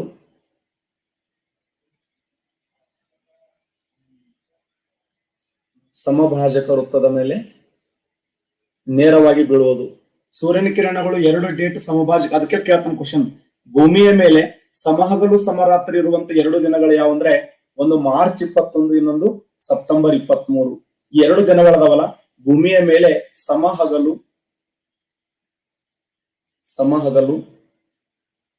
ಮತ್ತೆ ಸಮರಾತ್ರಿ, 2 ದಿನಗಳು. ಭೂಮಿಯ ಮೇಲೆ ಸಮಹಗಲು ಸಮರಾತ್ರಿ ಇರುವ 2 ದಿನಗಳು ಯಾವಂದ್ರೆ ಒಂದು ಮಾರ್ಚ್ 21, ಇನ್ನೊಂದು ಸೆಪ್ಟೆಂಬರ್ 23. ಮಾರ್ಚ್ 21, ಸೆಪ್ಟೆಂಬರ್ 23 ಸಮಹಗಲು ಸಮರಾತ್ರಿ ಇರುವಂತೆ 2 ದಿನಗಳು ಅಂತ ಹೇಳಿ ಗುರುತಿಸ್ತೇವೆ.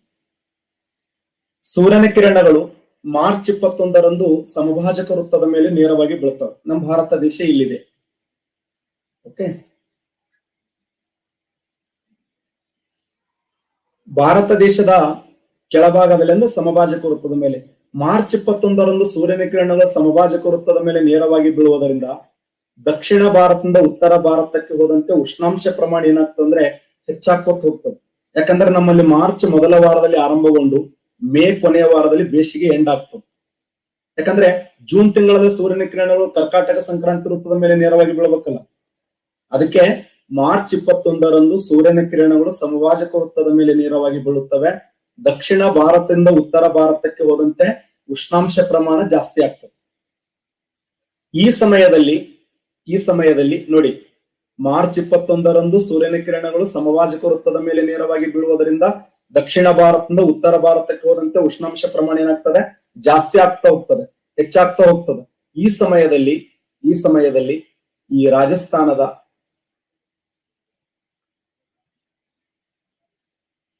ಗಂಗಾನಗರ್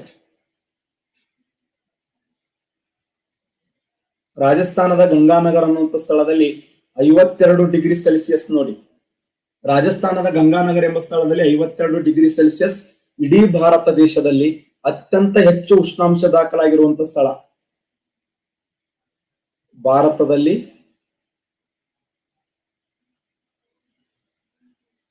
ಅತಿ ಹೆಚ್ಚು ಉಷ್ಣಾಂಶ ದಾಖಲಾಗಿರುವಂತ ಸ್ಥಳ. ಇಡೀ ಭಾರತ ದೇಶದಲ್ಲಿ ಗರಿಷ್ಠ ಉಷ್ಣಾಂಶ ದಾಖಲಾಗಿರುವಂತ ಸ್ಥಳ ಅಂದ್ರೆ ಗಂಗಾನಗರ್. ಎಷ್ಟು ಉಷ್ಣಾಂಶ ಇರ್ತದಂತಂದ್ರೆ 52 ಡಿಗ್ರಿ ಸೆಲ್ಸಿಯಸ್ ಅಂದ್ರೆ ಕಾಲಿಟ್ರೆ ಕಾಲು ಸುಟ್ಟೋಗ್ಬೇಕು. ಒಂದ್ 5-6 ದಿನ ಏನಾದ್ರೂ ನಾವು ಆ ಪ್ರದೇಶದಲ್ಲಿ ತಿರುಗಾಡಿದ ಸುಟ್ಟ ಬದನಿಕೆ ಆದಂಗ ಅಷ್ಟ್ರ ಮಟ್ಟಿಗೆ ಉಷ್ಣಾಂಶ ಇರ್ತದೆ. ಒಂಟೆಯನ್ನ ಬಳಸ್ತಾರೆ ಆ ಭಾಗದಲ್ಲಿ. ಒಂಟೆಯನ್ನ ಮರಳುಗಾಡಿನ ಹಡಗು ಅಂತ ಕರೀತಾರೆ. 52 ಡಿಗ್ರಿ ಸೆಲ್ಸಿಯಸ್ ಇಡೀ ಭಾರತ ದೇಶದಲ್ಲಿ ಅತ್ಯಂತ ಹೆಚ್ಚು ಉಷ್ಣಾಂಶ ದಾಖಲಾಗಿರುವಂತ ಸ್ಥಳ ಅಂದ್ರ ಗಂಗಾನಗರ್ ಭಾರತ ದೇಶದಲ್ಲಿ. ಭೂಮಿಯ ಮೇಲೆ ಅಂತಂದ್ರೆ ಆಫ್ರಿಕಾ ಖಂಡದ ಲಿಬಿಯಾ ದೇಶದ ಅಲ್ ಅಜೇಜಿಯಾ. ಆಫ್ರಿಕಾ ಖಂಡದ ಲಿಬಿಯಾ ದೇಶದ ಅಲ್ ಅಜೇಜಿಯಾ ನೋಡಿ.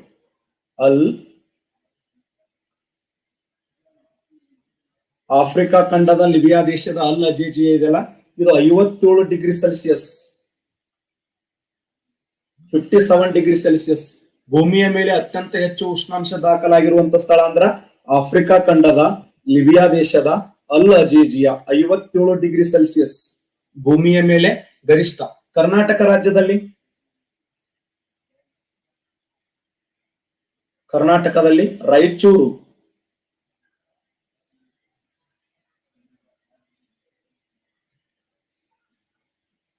ನೋಡಿ, ಕರ್ನಾಟಕ ರಾಜ್ಯದಲ್ಲಿ ರಾಯಚೂರು 45.6 ಡಿಗ್ರಿ ಸೆಲ್ಸಿಯಸ್. ಕರ್ನಾಟಕದಲ್ಲಿ ರಾಯಚೂರು, ಭಾರತ ದೇಶದಲ್ಲಿ ರಾಜಸ್ಥಾನದ ಗಂಗಾನಗರ್, ಭೂಮಿಯ ಮೇಲೆ ಆಫ್ರಿಕಾ ಖಂಡದ ಲಿಬಿಯಾ ದೇಶದ ಅಲ್ ಅಜೇಜಿಯಾ. ಆಫ್ರಿಕಾ ಖಂಡದ ಲಿಬಿಯಾ ದೇಶದ ಅಲ್ ಅಜೇಜಿಯಾ ಭೂಮಿಯ ಮೇಲೆ ಗರಿಷ್ಠ ಉಷ್ಣಾಂಶ ದಾಖಲಾಗಿರುವಂತ ಸ್ಥಳ ನೋಡಿ.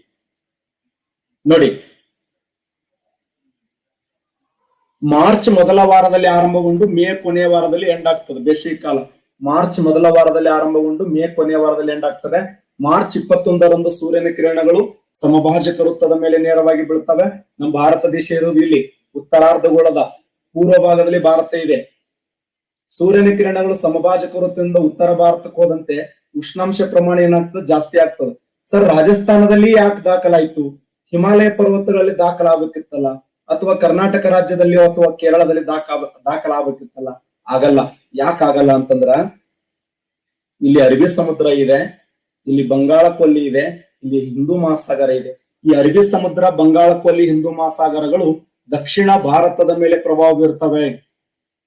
ಅರಬ್ಬಿ ಸಮುದ್ರ ಆಗಿರಬಹುದು, ಬಂಗಾಳ ಕೊಲ್ಲಿ ಆಗಿರಬಹುದು, ಹಿಂದೂ ಮಹಾಸಾಗರಗಳು ದಕ್ಷಿಣ ಭಾರತದ ಮೇಲೆ ಪ್ರಭಾವ ಬೀರುವುದರಿಂದ ತಂಪಾದ ಗಾಳಿ ಬೀಸುತ್ತದೆ. ಇಲ್ಲಿ ಅತ್ಯಂತ ಉಷ್ಣಾಂಶ ದಾಖಲಾಗ ಸಾಧ್ಯನೇ ಇಲ್ಲ.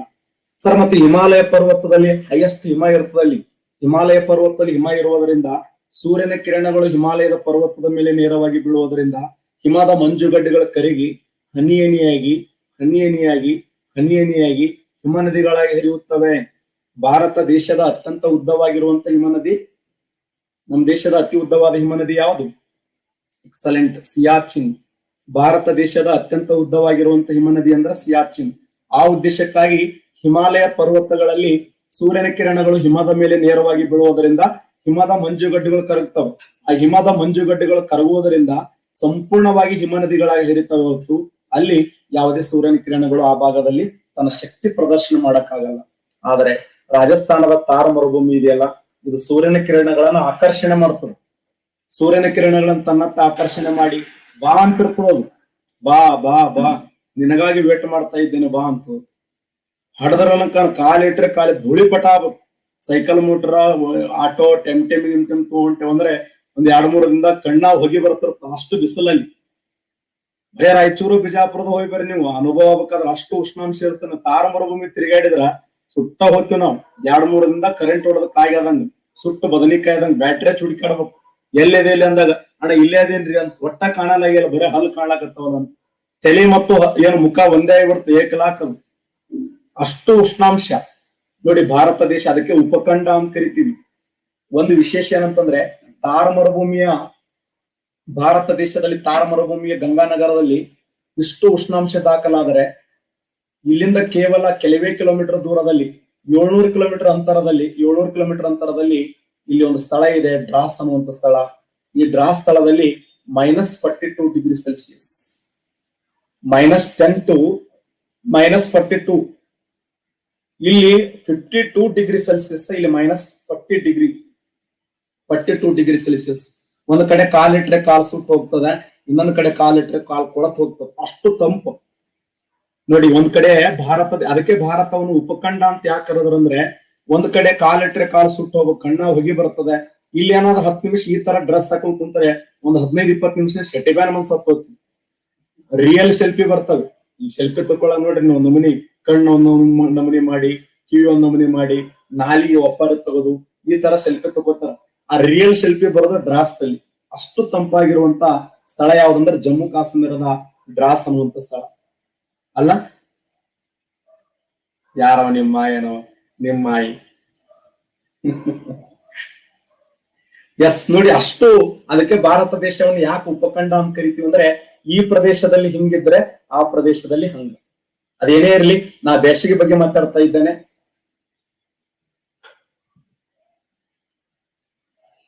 ಸೂರ್ಯನ ಕಿರಣಗಳು, ಇನ್ನೊಂದ್ಸರಿ ಹೇಳ್ತೇನೆ ಫಸ್ಟ್ ನಿಂದ. ಸೂರ್ಯನ ಕಿರಣಗಳು ಸಮಭಾಜಕ ವೃತ್ತದ ಮೇಲೆ ನೇರವಾಗಿ ಬೀಳುವುದರಿಂದ ದಕ್ಷಿಣ ಭಾರತದಿಂದ ಉತ್ತರ ಭಾರತಕ್ಕೆ ಹೋದಂತೆ ಉಷ್ಣಾಂಶ ಪ್ರಮಾಣ ಜಾಸ್ತಿ ಆಗ್ತದೆ. ಈ ಸಮಯದಲ್ಲಿ ರಾಜಸ್ಥಾನದ ಗಂಗಾನಗರ ಇದೆಯಲ್ಲ, ಅತ್ಯಂತ ಹೆಚ್ಚು ಉಷ್ಣಾಂಶ ದಾಖಲಾಗಿರುವಂತ ಸ್ಥಳ.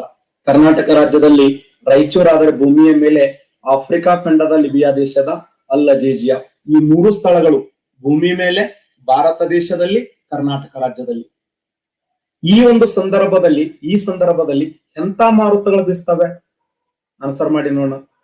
ಬೇಸಿಗೆ ದಿನಮಾನಗಳಲ್ಲಿ ಎಂತಹ ಮಾರುತಗಳು ಬೀಸ್ತವೆ? ಅನಿಶ್ಚಿತ ಮಾರುತಗಳು, ನಿಯತಕಾಲಿಕ ಮಾರುತಗಳು, ನಿರಂತರ ಮಾರುತಗಳು, ಸ್ಥಳೀಯ ಮಾರುತಗಳು. ಬೇಸಿಗೆ ದಿನಮಾನಗಳಲ್ಲಿ ಬೀಸುವಂತ ಮಾರುತಗಳು ಯಾವುವು? ಬೇಸಿಗೆ ದಿನಮಾನಗಳಲ್ಲಿ ಬೀಸುವಂತ ಮಾರುತಗಳು. ಶಬಾಷ್, ಸರಿಯಾದಂತ ಉತ್ತರ ಸ್ಥಳೀಯ ಮಾರುತಗಳು. ನೋಡಿ, ಬೇಸಿಗೆ ದಿನಮಾನಗಳಲ್ಲಿ ಬೀಸುವಂತ ಮಾರುತಗಳಿಗೆ ಏನಂತ ಕರೀತಾರೆ ಅಂದ್ರ ಸ್ಥಳೀಯ ಮಾರುತಗಳು. ಈ ಸ್ಥಳೀಯ, ನೋಡಿ ಇದು ಬಹಳ ಇಂಪಾರ್ಟೆಂಟ್ ಆಗಿರುವಂತ ಪ್ರಶ್ನೆ. ಸ್ಥಳೀಯ ಮಾರುತಗಳು. ಈ ಸ್ಥಳೀಯ ಮಾರುತವನ್ನು ಪ್ರಪಂಚದ ಬೇರೆ ಬೇರೆ ದೇಶಗಳಲ್ಲಿ ಬೇರೆ ಬೇರೆ ಹೆಸರಿನ ಕರೀತಾರೆ. ನಮ್ಮ ಭಾರತ ದೇಶದಲ್ಲಿ ತೆಗೆದುಕೊಂಡಾಗ ಸ್ಥಳೀಯ ಮಾರುತಗಳನ್ನ ರಾಜಸ್ಥಾನದಲ್ಲಿ ಲೂ ಅಂತ ಕರೀತಾರೆ. ಸ್ಥಳೀಯ ಮಾರುತಗಳನ್ನ ರಾಜಸ್ಥಾನದಲ್ಲಿ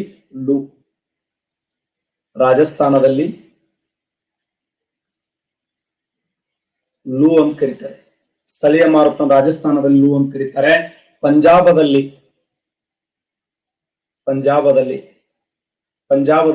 ನಾರ್ವೆ ಸ್ಟಾರ್ ಅಂತ ಕರೀತಾರೆ. ಪಂಜಾಬದಲ್ಲಿ ನಾರ್ವೆ ಸ್ಟಾರ್ ಅಂತ ಕರೀತಾರೆ. ಉತ್ತರ ಪ್ರದೇಶದಲ್ಲಿ ಆಂಡಿಸ್ ಅಂತ ಕರೀತಾರೆ. ಉತ್ತರ ಪ್ರದೇಶದಲ್ಲಿ ಆಂಡಿಸ್. ಪಶ್ಚಿಮ ಬಂಗಾಳದಲ್ಲಿ ಕಾಲ ಬೈಸಾಖಿ ಅಂತ ಕರೀತಾರೆ. ಬೈಸಾಖಿ. ಪಶ್ಚಿಮ ಬಂಗಾಳದಲ್ಲಿ ಕಾಲ ಬೈಸಾಖಿ. ನೋಡಿ, ರಾಜಸ್ಥಾನದಲ್ಲಿ ಲೂ ಅಂತ ಕರೀತಾರೆ, ಪಂಜಾಬದಲ್ಲಿ ನಾರ್ವೆಸ್ಟಾರ್ ಅಂತ ಕರೀತಾರೆ, ಉತ್ತರ ಪ್ರದೇಶದಲ್ಲಿ ಆಂಡಿಸ್ ಅಂತ ಕರೀತಾರೆ, ಪಶ್ಚಿಮ ಬಂಗಾಳದಲ್ಲಿ ಕಾಲ ಬೈಸಾಖಿ ಅಂತ ಕರೀತಾರೆ. ಸ್ಥಳೀಯ ಮಾರುತಗಳನ್ನ ಭಾರತ ದೇಶದ ವಿವಿಧ ಸ್ಥಳಗಳಲ್ಲಿ ಅಥವಾ ಬೇಸಿಗೆ ದಿನಮಾನಗಳಲ್ಲಿ ಬೀಸುವಂತ ಮಾರುತಗಳನ್ನ ಸ್ಥಳೀಯ ಮಾರುತ ಅಂತ ಕರೀತಾರೆ, ಲೋಕಲ್ ವಿಂಡ್ಸ್ ಅಂತ ಕರೀತಾರೆ. ಆ ಲೋಕಲ್ ವಿಂಡ್ಸ್ ಅನ್ನ ರಾಜಸ್ಥಾನದಲ್ಲಿ ಲೂ, ಪಂಜಾಬದಲ್ಲಿ ನಾರ್ವೆಸ್ಟಾರ್, ಉತ್ತರ ಪ್ರದೇಶದಲ್ಲಿ ಆಂಡಿಸ್, ಪಶ್ಚಿಮ ಬಂಗಾಳದಲ್ಲಿ ಕಾಲ ಬೈಸಾಖಿ. ಈ ಕಾಲ ಬೈಸಾಖಿ ಅಂತಂದ್ರೆ ಏನು? ವಿನಾಶಕಾರಿಯ ಗಾಳಿ. ವಿನಾಶಕಾರಿಯ ಗಾಳಿ ಅಂತ ಕರಿತೀವಿ. ಆಂಡಿಸ್ ಅಂದ್ರೆ ಏನು? ಕಣ್ಣು ಗುರುಡುತನ. ಈ ಒಂದು ಗಾಳಿ ಬೀಸಿದಂತ ಸಮಯದಲ್ಲಿ ಕಣಿಮ್ಯಾನ ಬರ್ತಾವ ನೋಡಿ. ಕಣಿಮ್ಯಾನ ಬಂದಾಗ ನಾವು ಹಳ್ಳಿಗಳೊಳಗ ಚೋಟೆ ಮಲಮ್ ಹಾಕೋತಿದ್ದೆವು. ಸಣ್ಣವ್ರಲಕ್ಕಾಗಿ ಚೋಟೆ ಮಲಮ್ ಅಂತ ಬರ್ತದೆ ಇಷ್ಟೇ. ಅವೆಲ್ಲ ಕಣ್ಣ ಹಾಕೊಂಡ್ಬಿಡೋದು. ಅದು ವಿಶೇಷವಾಗಿರುವಂತ ಮಲಮ್ ಅದು. ಥೋಡೆ ಮಂದಿ ಕಣಿಮ್ಯಾನ ಬರ್ಲಿ ಅಂದ್ರೂ ಸುಮ್ ಹಾಕ್ತಿದ್ದೆ ನಾವು. ಕಟ್ಟಿ ಮ್ಯಾಗ ಕೂತಾಗ ಅವ್ರ ಮ್ಯಾಗ ಸುಮ್ ಇರ್ಲಿ ಇದನ್ನ ಅಂತೇಳಿ ಚೋಟೆ ಮಲಮ್ ಹಾಕೋದು, ಕಣ್ಣ ನಿಂಬೆ ಹಣ್ಣು ಹಿಂಡೋದು, ಕಣ್ಣ ಖಾರ ಉಗ್ಗುದು. ಅದಕ್ಕೆ ಟ್ಯೂಬ್ಗಳಿಗೆ ನಾವು ಚೋಟೆ ಮಲಮ್ ಅಂತ ಕರಿತೀವಿ. ಕಣ್ಣಿನ ಟ್ಯೂಬ್ ಅಂತ ಕರೀತಾರ ಅವ್ರಿಗೆ. ಹಾಕೋನೆ ಹೊಚ್ಚಗಟ್ಟಿ ಮುಂದೆ ಜನರಾಗಿತ್ತು ಅಂತ ಹೇಳಿ. ಹಾಗಾದ್ರೆ ಆ ಕಣ್ಣಿನ ಆ ಒಂದು ಗಾಳಿ ಬೀಸುವುದರಿಂದ ಜನರಿಗೆ ಕಣ್ಣಿನ ನೋವು ಬರುವುದರಿಂದ ಅದಕ್ಕೆ ಉತ್ತರ ಪ್ರದೇಶದಲ್ಲಿ ಆಂಡಿಸ್ ಅನ್ನ ಕಣ್ಣಿನ ರೋಗ ಅಂತ ಕರೀತಾರೆ, ಪಂಜಾಬದಲ್ಲಿ ನಾರ್ವೆಸ್ಟಾರ, ರಾಜಸ್ಥಾನದಲ್ಲಿ ಲೂ, ಪಶ್ಚಿಮ ಬಂಗಾಳದಲ್ಲಿ ಕಾಲ ಬೈಸಾಖಿ ಎಂದರೆ ವಿನಾಶಕಾರಿಯ ಗಾಳಿ. ನೋಡಿ, ಇನ್ನ ಸರ್ ರಿವಿಷನ್ ಮಾಡ್ಲಿ. ಫಸ್ಟ್ ಇಂದ ರಿವಿಷನ್ ಮಾಡ್ಲಿ ಬೇಸಿಗೆ ಕಾಲದ ಬಗ್ಗೆ. ನೋಡಿ, ಸೂರ್ಯನ ಕಿರಣಗಳು ಮಾರ್ಚ್ 21ರಂದು ಸಮಭಾಜಕ ವೃತ್ತದ ಮೇಲೆ ನೇರವಾಗಿ ಬೀಳುತ್ತವೆ. ದಕ್ಷಿಣ ಭಾರತದಿಂದ ಉತ್ತರ ಭಾರತಕ್ಕೆ ಹೋದಂತೆ ಉಷ್ಣಾಂಶ ಪ್ರಮಾಣ ಏನಾಗ್ತದ? ಜಾಸ್ತಿ ಆಗ್ತದೆ. ಈ ಸಮಯದಲ್ಲಿ ರಾಜಸ್ಥಾನದ ಗಂಗಾನಗರ್ 52 ಡಿಗ್ರಿ ಸೆಲ್ಸಿಯಸ್ ಉಷ್ಣಾಂಶ ದಾಖಲಾಗುವುದರ ಮೂಲಕ ಇಡೀ ಭಾರತ ದೇಶದಲ್ಲಿ ಅತಿ ಹೆಚ್ಚು ಉಷ್ಣಾಂಶ ದಾಖಲಾಗಿರುವಂತ ಸ್ಥಳ. ಕರ್ನಾಟಕ ರಾಜ್ಯದಲ್ಲಿ ರಾಯಚೂರು, ದೇಶದಲ್ಲಿ ಗಂಗಾನಗರ ಆದರೆ ಕರ್ನಾಟಕ ರಾಜ್ಯದಲ್ಲಿ ರಾಯಚೂರು. ಭೂಮಿಯ ಮೇಲೆ ಆಫ್ರಿಕಾ ಖಂಡದ ಲಿಬಿಯಾ ದೇಶದ ಅಲ್ ಅಜೇಜಿಯಾ. ಭೂಮಿಯ ಮೇಲೆ ಆಫ್ರಿಕಾ ಖಂಡದ ಲಿಬಿಯಾ ದೇಶದ ಅಲ್ ಅಜೇಜಿಯಾ. ಬೇಸಿಗೆ ದಿನಮಾನಗಳಲ್ಲಿ ಬೀಸುವಂತ ಮಾರುತಗಳನ್ನ ಸ್ಥಳೀಯ ಮಾರುತಗಳು ಅಂತ ಕರೀತಾರೆ. ಈ ಸ್ಥಳೀಯ ಮಾರುತಗಳನ್ನ ರಾಜಸ್ಥಾನದಲ್ಲಿ ಲೂ ಎನ್ನುವರು, ಪಂಜಾಬದಲ್ಲಿ ನಾರ್ವೆಸ್ಟಾರ್ ಎನ್ನುವರು, ಉತ್ತರ ಪ್ರದೇಶದಲ್ಲಿ ಆಂಡೀಸ್ ಎನ್ನುವರು, ಪಶ್ಚಿಮ ಬಂಗಾಳದಲ್ಲಿ ಕಾಲ ಬೈಸಾಖಿ ಅಂತ ಕರೀತಾರೆ.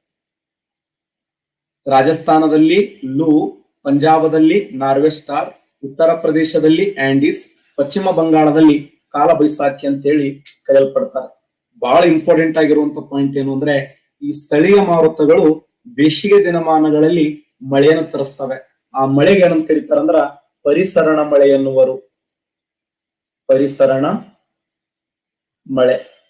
ಮಳೆ ಮೀನ್ಸ್ ಕನ್ವರ್ಜೆನ್ಷನ್ ರೈನ್ಫಾಲ್ ಅಂತ ಕರೀತಾರೆ. ಆ ಸಮ್ಮರ್ ಸೀಸನ್ ದಲ್ಲಿ ಬೀಳುವಂತ ಮಳೆಗೆ ಏನಂತ ಕರೀತಾರಂದ್ರೆ ಈ ಕನ್ವರ್ಜೆನ್ಷನ್ ರೈನ್ಫಾಲ್ ಅಂದ್ರು ಒಂದೇ, ಪರಿಸರಣ ಮಳೆ ಅಂದ್ರು ಒಂದೇ. ಈ ಪರಿಸರಣ ಮಳೆ ಅಂದ್ರೆ ಏನು? ಸೂರ್ಯನ ಕಿರಣಗಳು ಸಾಗರ, ಸಮುದ್ರ, ಸರೋವರಗಳ ಮೇಲೆ ನೇರವಾಗಿ ಬೀಳುತ್ತವೆ. ಸೂರ್ಯನ ಕಿರಣಗಳು ಸಾಗರ, ಸಮುದ್ರ, ಸರೋವರಗಳ ಮೇಲೆ ನೇರವಾಗಿ ಬಿದ್ದು ಅಲ್ಲಿಯ ನೀರು ಏನಾಗ್ತಂದ್ರೆ ಕಾಯ್ತದೆ. ಅಲ್ಲಿಯ ನೀರು ಕಾದು ಆವಿಯಾಗಿ, ಆರ್ದ್ರತೆಯಾಗಿ, ವಾಯುಮಂಡಲದ ಸಂಯೋಜನೆಯೊಂದಿಗೆ ಗಟ್ಟಿಯಾಗಿ ಘನೀಕರಣಗೊಂಡು ಮೋಡಾಗಿ, ಆ ಮೋಡ ತನ್ನ ಭಾರವನ್ನು ತಾಳಿಕೊಳ್ಳಲಾರದೆ ಹನಿ ಹನಿಯಾಗಿ ಭೂಮಿಗೆ ಅಪ್ಪಳಿಸುವುದನ್ನೇ ಮಳೆ ಅಂತ ಕರೀತೀವಿ. ಹೆಸರು ಹೇಳಿ. ಸೂರ್ಯನ ಕಿರಣಗಳು ಸಾಗರ, ಸಮುದ್ರ, ಸರೋವರಗಳ ಮೇಲೆ ನೇರವಾಗಿ ಬಿದ್ದು ಅಲ್ಲಿಯ ನೀರು ಕಾದು, ಮತ್ತೊಮ್ಮೆ ಕಾದು, ಇನ್ನೊಮ್ಮೆ ಕಾದು, ಆ ನೀರೇನಾಗ್ತದಂದ್ರೆ ಆವಿ ಆಗ್ತದೆ. ಆವಿಯಾಗಿ, ಆರ್ದ್ರತೆಯಾಗಿ, ವಾಯುಮಂಡಲದ ಸಂಯೋಜನೆಯೊಂದಿಗೆ ಗಟ್ಟಿಯಾಗಿ ಘನೀಕರಣಗೊಂಡು ಮೋಡಾಗಿ, ಆ ಮೋಡ ತನ್ನ ಭಾರವನ್ನು ತಾಳಿಕೊಳ್ಳಲಾರದೆ ಹನಿ ಭೂಮಿಗೆ ಅಪ್ಪಳಿಸುವುದನ್ನೇ ಮಳೆ ಅಂತ ಹೇಳಿ ಕರಿತೀವಿ. ಮಳೆಯಲ್ಲಿ ಎಷ್ಟು ಪ್ರಕಾರ ಅಂದ್ರ ಮಳೆಯಲ್ಲಿ 3 ಪ್ರಕಾರದ ಮಳೆ ಅಂತ ಕರಿತೀವಿ. ಮಳೆಯಲ್ಲಿ ಎಷ್ಟು ಪ್ರಕಾರ ಅಂದ್ರೆ 3 ಪ್ರಕಾರ. ಯಾರೋ ಬಿದ್ದಿರಪ್ಪನವರು. ಮಳೆಯಲ್ಲಿ 3 ಪ್ರಕಾರ. ಅದು ಒಂದು ಪರಿಸರಣ ಮಳೆ, 2 ಪರ್ವತದ ಮಳೆ, ಪರ್ವತದ ಮಳೆ, ಇನ್ನೊಂದು ಆವೃತ್ತ ಮಳೆ ಅಂತ ಕರಿತೀವಿ. ಆಮೇಲೆ ಹೇಳ್ತೀನಿ ಮಳೆ ಅಂದ್ರೆ ಏನು, ಮೋಡ ಅಂದ್ರೆ ಏನು, ಅವುಗಳ ಬಗ್ಗೆ ಆಮೇಲೆ ಡಿಸ್ಕಸ್ ಮಾಡ್ತೀನಿ. ಈ ಬೇಸಿಗೆ ದಿನಮಾನ ಭಾರತ ದೇಶದಲ್ಲಿ ಈ ಬೇಸಿಗೆಯಲ್ಲಿ ಆಗುವಂತ ಮಳೆಗೆ ಏನಂತ ಕರೀತಾರ ಅಂದ್ರೆ ಪರಿಸರಣ ಮಳೆ. ಈ ಪರಿಸರಣ ಮಳೆಯನ್ನ ಕರ್ನಾಟಕ ರಾಜ್ಯದಲ್ಲಿ ಪರಿಸರಣ ಮಳೆಯನ್ನ ಕಾಫಿಯ ಮಳೆ ಅಂತ ಕರೀತಾರೆ. ಕಾಫಿಯ ಮಳೆ, ಕರ್ನಾಟಕ ರಾಜ್ಯದಲ್ಲಿ ಕಾಫಿಯ ಮಳೆ, ಅಥವಾ ಇದನ್ನ ಚೆರ್ರಿ ಬ್ಲಾಸಮ್ ಅಂತ ಕರೀತಾರೆ. ಚೆರ್ರಿ ಬ್ಲಾಸಮ್, ಕಾಫಿಯ ಮಳೆ ಅಂದ್ರು ಒಂದೇ, ಚೆರ್ರಿ ಬ್ಲಾಸಮ್ ಅಂದ್ರು ಒಂದೇ. ಕರ್ನಾಟಕ ರಾಜ್ಯದಲ್ಲಿ ಕಾಫಿಯ ಮಳೆ ಅಂತ ಕರೀತಾರೆ. ಕೇರಳ ರಾಜ್ಯದಲ್ಲಿ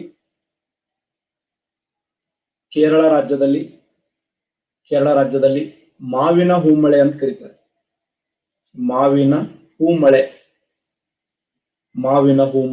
ಕೇರಳ ರಾಜ್ಯದಲ್ಲಿ ಮಾವಿನ ಹೂಮಳೆ ಅಂತ ಕರೀತಾರೆ. ಕೇರಳ ರಾಜ್ಯದಲ್ಲಿ ಮಾವಿನ ಹೂಮಳೆ. ಆಸಾಂ ರಾಜ್ಯದಲ್ಲಿ ಚಹಾದ ಹೂಮಳೆ ಅಂತ ಕರೀತಾರೆ. ಆಸಾಂ ರಾಜ್ಯದಲ್ಲಿ ಚಹಾದ ಹೂಮಳೆ. ಕರ್ನಾಟಕ ರಾಜ್ಯದಲ್ಲಿ ಕಾಫಿಯ ಹೂಮಳೆ, ಕೇರಳ ರಾಜ್ಯದಲ್ಲಿ ಮಾವಿನ ಹೂಮಳೆ, ಅಸ್ಸಾಂ ರಾಜ್ಯದಲ್ಲಿ ಚಹಾದ ಹೂಮಳೆ ಅಂತ ಕರೀತಾರೆ. ನೋಡಿ, ಬೇಸಿಗೆ ದಿನಮಾನಗಳಲ್ಲಿ ಸರ್ ಅದನ್ನೇ ಯಾಕೆ ಕರೆದ್ರಂದ್ರ ಕರ್ನಾಟಕ ರಾಜ್ಯದ ಚಿಕ್ಕಮಗಳೂರು ಜಿಲ್ಲೆಯ ಬಾಬಾ ಬುಡನಗಿರಿ ಬೆಟ್ಟಗಳದವಲ್ಲ, ಆ ಕರ್ನಾಟಕ ರಾಜ್ಯದ ಚಿಕ್ಕಮಗಳೂರು ಜಿಲ್ಲೆಯ ಬಾಬಾ ಬುಡನಗಿರಿ ಬೆಟ್ಟಗಳಲ್ಲಿ ಆಗ ತಾನೇ ಆ ಒಂದು ಹೂವಿನ ಮೊಗ್ಗು ಬಿಡುತ್ತಿರ್ತದೆ. ಆ ಮೊಗ್ಗು ಬೇಸಿಗೆ ದಿನಮಾನಗಳಲ್ಲಿ ಆ ತಾಪ ಬಿಸಿಲಿಗೆ ಅನುಸಾರವಾಗಿ ಆ ಮೊಗ್ಗು ಏನಂತಿರ್ತದೆ ಅಂದ್ರೆ ಆಕಾಶ ನೋಡಿ ನನಗ ನೀರ್ ಬೇಕಂತಿರ್ತದೆ. ಆ ಮೋಡಿ ಕೇಳ್ತದ, ನಿನಗೇನ್ ಬೇಕಂತದ ಮೋಡದು, ಏನ್ ಬೇಕು ನಿಂದಾಗ ಆ ಕೆಳಗಿರುವಂತ ಮೊಗ್ಗಂತದೆ ನನಗೆ ನೀರು ಬೇಕಂತ. ಆ ಮೋಡ ತನ್ನ ಭಾರವನ್ನು ತಾಳಿಕೊಳ್ಳಲಾರದೆ ಹನಿ ಹನಿಯಾಗಿ ಅಪಾರ ಪ್ರಮಾಣದಲ್ಲಿ ಮಳೆ ಆಗ್ತದೆ. ಅಲ್ಲಿ ಗರಿಷ್ಠ ಪ್ರಮಾಣದಲ್ಲಿ ಕಾಫಿ ಆಗ್ತದೆ. ಆ ಉದ್ದೇಶಕ್ಕಾಗಿ ಅದನ್ನ ಕಾಫಿಯ ಹೂಮಳೆ ಅಂತ ಕರೀತಾರೆ. ಕರ್ನಾಟಕ ರಾಜ್ಯದಲ್ಲಿ ಕಾಫಿಯ ಹೂಮಳೆ ಅಥವಾ ಚೆರ್ರಿ, ಈ ಕೇಕ್ ಮೇಲೆ ತಿಂತಾರ ಗೊತ್ತಾ, ಕೇಕಿನ ಮೇಲೆ ತಿನ್ನುವಂತ ಒಂದು ಹಣ್ಣು ಬರ್ತದೆ ಚೆರ್ರಿ ಅಂತೇಳಿ, ಆ ಚೆರ್ರಿ ಬ್ಲಾಸಮ್ ಅಂತ ಕರೀತಾರೆ. ಕರ್ನಾಟಕ ರಾಜ್ಯದಲ್ಲಿ ಕಾಫಿಯ ಹೂಮಳೆ ಅಂದ್ರು ಒಂದೇ, ಚೆರ್ರಿ ಬ್ಲಾಸಮ್ ಅಂದ್ರು ಒಂದೇ. ಇನ್ನು ಕೇರಳ ರಾಜ್ಯದಲ್ಲಿ ಮಾವಿನ ಹೂಮಳೆ ಅಂತ ಕರೀತಾರೆ. ಕೇರಳ ರಾಜ್ಯದಲ್ಲಿ ಮಾವಿನ ಹೂಮಳೆ, ಅಸ್ಸಾಂ ರಾಜ್ಯದಲ್ಲಿ ಚಹಾದ ಹೂಮಳೆ ಅಂದ್ರು ಒಂದೇ, ಟೀ ಬ್ಲಾಸಮ್ ಅಂದ್ರು ಒಂದೇ. ಈ ಸಮಯದಲ್ಲಿ ಭಾರತ ಎಷ್ಟು % ಮಳೆ ಆಗ್ತದೆ ಅಂದ್ರೆ ಬೇಸಿಗೆ ದಿನಮಾನಗಳಲ್ಲಿ ಭಾರತ 10% ಮಳೆ ಆಗ್ತದೆ. ಭಾರತ 10% ಮಳೆ ಆದರೆ ಕರ್ನಾಟಕ ರಾಜ್ಯ ಈ ಸಮಯದಲ್ಲಿ 7% ಮಳೆಯನ್ನು ಪಡಿತು. ನೋಡಿ, ಭಾರತ 10% ಮಳೆ ಪಡೆದರೆ ಕರ್ನಾಟಕ ರಾಜ್ಯ 7% ಮಳೆ ಪಡಿತು. ಇಂಡಿಯಾ 10%, ಕರ್ನಾಟಕ 7%. ಭಾರತ 10% ಮಳೆಯನ್ನು ಪಡೆದರೆ ಕರ್ನಾಟಕ ರಾಜ್ಯ 7% ಮಳೆಯನ್ನು ಪಡಿತು. ಈ ಸಮಯದಲ್ಲಿ ಭಾರತ 10% ಆದ್ರೆ ಕರ್ನಾಟಕ ರಾಜ್ಯ 7% ಅಂತ ಕರಿತೀವಿ. ಇದನ್ನೇ ನಾವು ಪರಿಸರಣ ಮಳೆ ಅಂತ ಹೇಳಿ ಕರೆಯಲ್ಪಡ್ತೀವಿ. ಇದು ಬೇಸಿಗೆ ದಿನಮಾನಗಳ ಬಗ್ಗೆ ಇರುವಂತ ಸವಿಸ್ತಾರವಾದ ಮಾಹಿತಿ. ಇಷ್ಟು ಬರೆದ್ರಂದ್ರ 12.5 ಮಾರ್ಕ್ಸ್ ಕೊಡ್ತಾರೆ. KSC ಕೇಳುವಂತ ಪ್ರಶ್ನೆ ಇದು. ಇದರ ಎಲ್ಲಾ ಕ್ವಶನ್ಗಳು ಕವರ್ ಆಗ್ತವೆ. ಇದು ಕೇವಲ ನಾ ಹೇಳಿದ ಒಂದು ಭಾಗ, ಬೇಸಿಗೆ ಬಗ್ಗೆ ಹೇಳಿದೆ ನಾ. ಯಾರವ ನಾವಲ್ಲಪ್ಪ ನಾವು.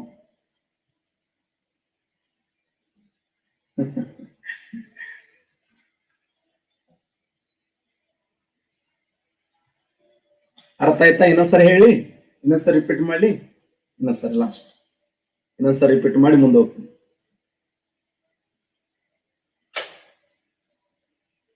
ರಿಪೀಟ್ ಮಾಡಿ ಇನ್ನೊಂದ್ಸರಿ.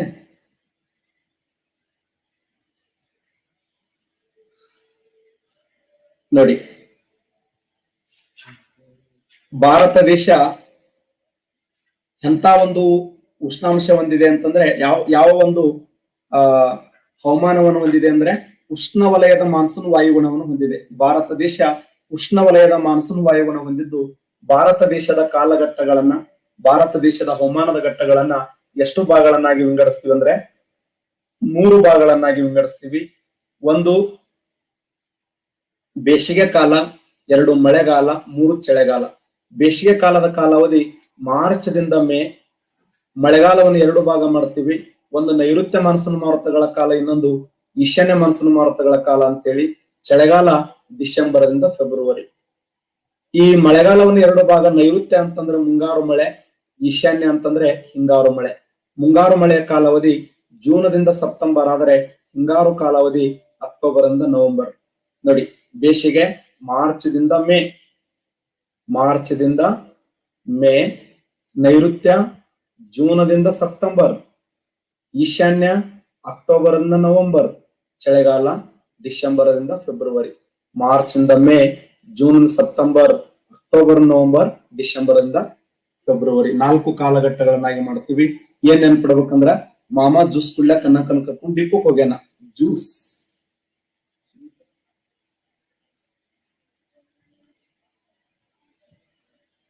ಹಾಗಾದ್ರೆ ಭಾರತ ದೇಶದಲ್ಲಿ ಬೇಸಿಗೆ ಕಾಲ ಆರಂಭಗೊಳ್ಳೋದು ಯಾವಾಗ? ಮಾರ್ಚ್ ಮೊದಲ ವಾರದಲ್ಲಿ ಆರಂಭಗೊಂಡು ಮೇ ಕೊನೆಯ ವಾರದಲ್ಲಿ ಎಂಡ್ ಆಗ್ತದೆ. ಭಾರತ ದೇಶದಲ್ಲಿ ಬೇಸಿಗೆ ಕಾಲ ಮಾರ್ಚ್ ಮೊದಲ ವಾರದಲ್ಲಿ ಆರಂಭಗೊಂಡು ಮೇ ಕೊನೆಯ ವಾರದಲ್ಲಿ ಎಂಡ್ ಆಗ್ತದೆ. ಮಾರ್ಚ್ 21ರಂದು ಸೂರ್ಯನ ಕಿರಣಗಳು ಸಮಭಾಜಕ ವೃತ್ತದ ಮೇಲೆ ನೇರವಾಗಿ ಬೀಳುತ್ತವೆ. ಸಮಭಾಜಕ ವೃತ್ತದ ಮೇಲೆ ನೇರವಾಗಿ ಬೀಳುವುದರಿಂದ ದಕ್ಷಿಣ ಭಾರತದಿಂದ ಉತ್ತರ ಭಾರತಕ್ಕೆ ಹೋದಂತೆ ಉಷ್ಣಾಂಶ ಪ್ರಮಾಣ ಏನಾಗ್ತಂದ್ರ ಜಾಸ್ತಿ ಆಗ್ತದೆ. ಈ ಸಮಯದಲ್ಲಿ ರಾಜಸ್ಥಾನದ ಗಂಗಾನಗರ ಇದೆಯಲ್ಲ, ಕರ್ನಾಟಕ ರಾಜ್ಯದ ರಾಯಚೂರು, ಭೂಮಿಯ ಮೇಲೆ ಆಫ್ರಿಕಾ ಖಂಡದ ಲಿಬಿಯಾ ದೇಶದ ಅಲ್ ಅಜೇಜಿಯಾ, ಈ 3 ಸ್ಥಳಗಳು, ಭೂಮಿಯ ಮೇಲೆ ಅಲ್ ಅಜೇಜಿಯಾ, ಭಾರತದಲ್ಲಿ ಗಂಗಾನಗರ್, ಕರ್ನಾಟಕದಲ್ಲಿ ರಾಯಚೂರು, ಇವೆಲ್ಲ ಗರಿಷ್ಠ ಉಷ್ಣಾಂಶ ದಾಖಲಾಗಿರುವಂತ ಸ್ಥಳಗಳು ಅಂತೇಳಿ ಕರಿತೀವಿ. ಇನ್ನ ಬೇಸಿಗೆ ದಿನಮಾನಗಳಲ್ಲಿ ಎಂತ ಮಾರುತಗಳು ಬೀಸ್ತಾವಂದ್ರ ಸ್ಥಳೀಯ ಮಾರುತಗಳು.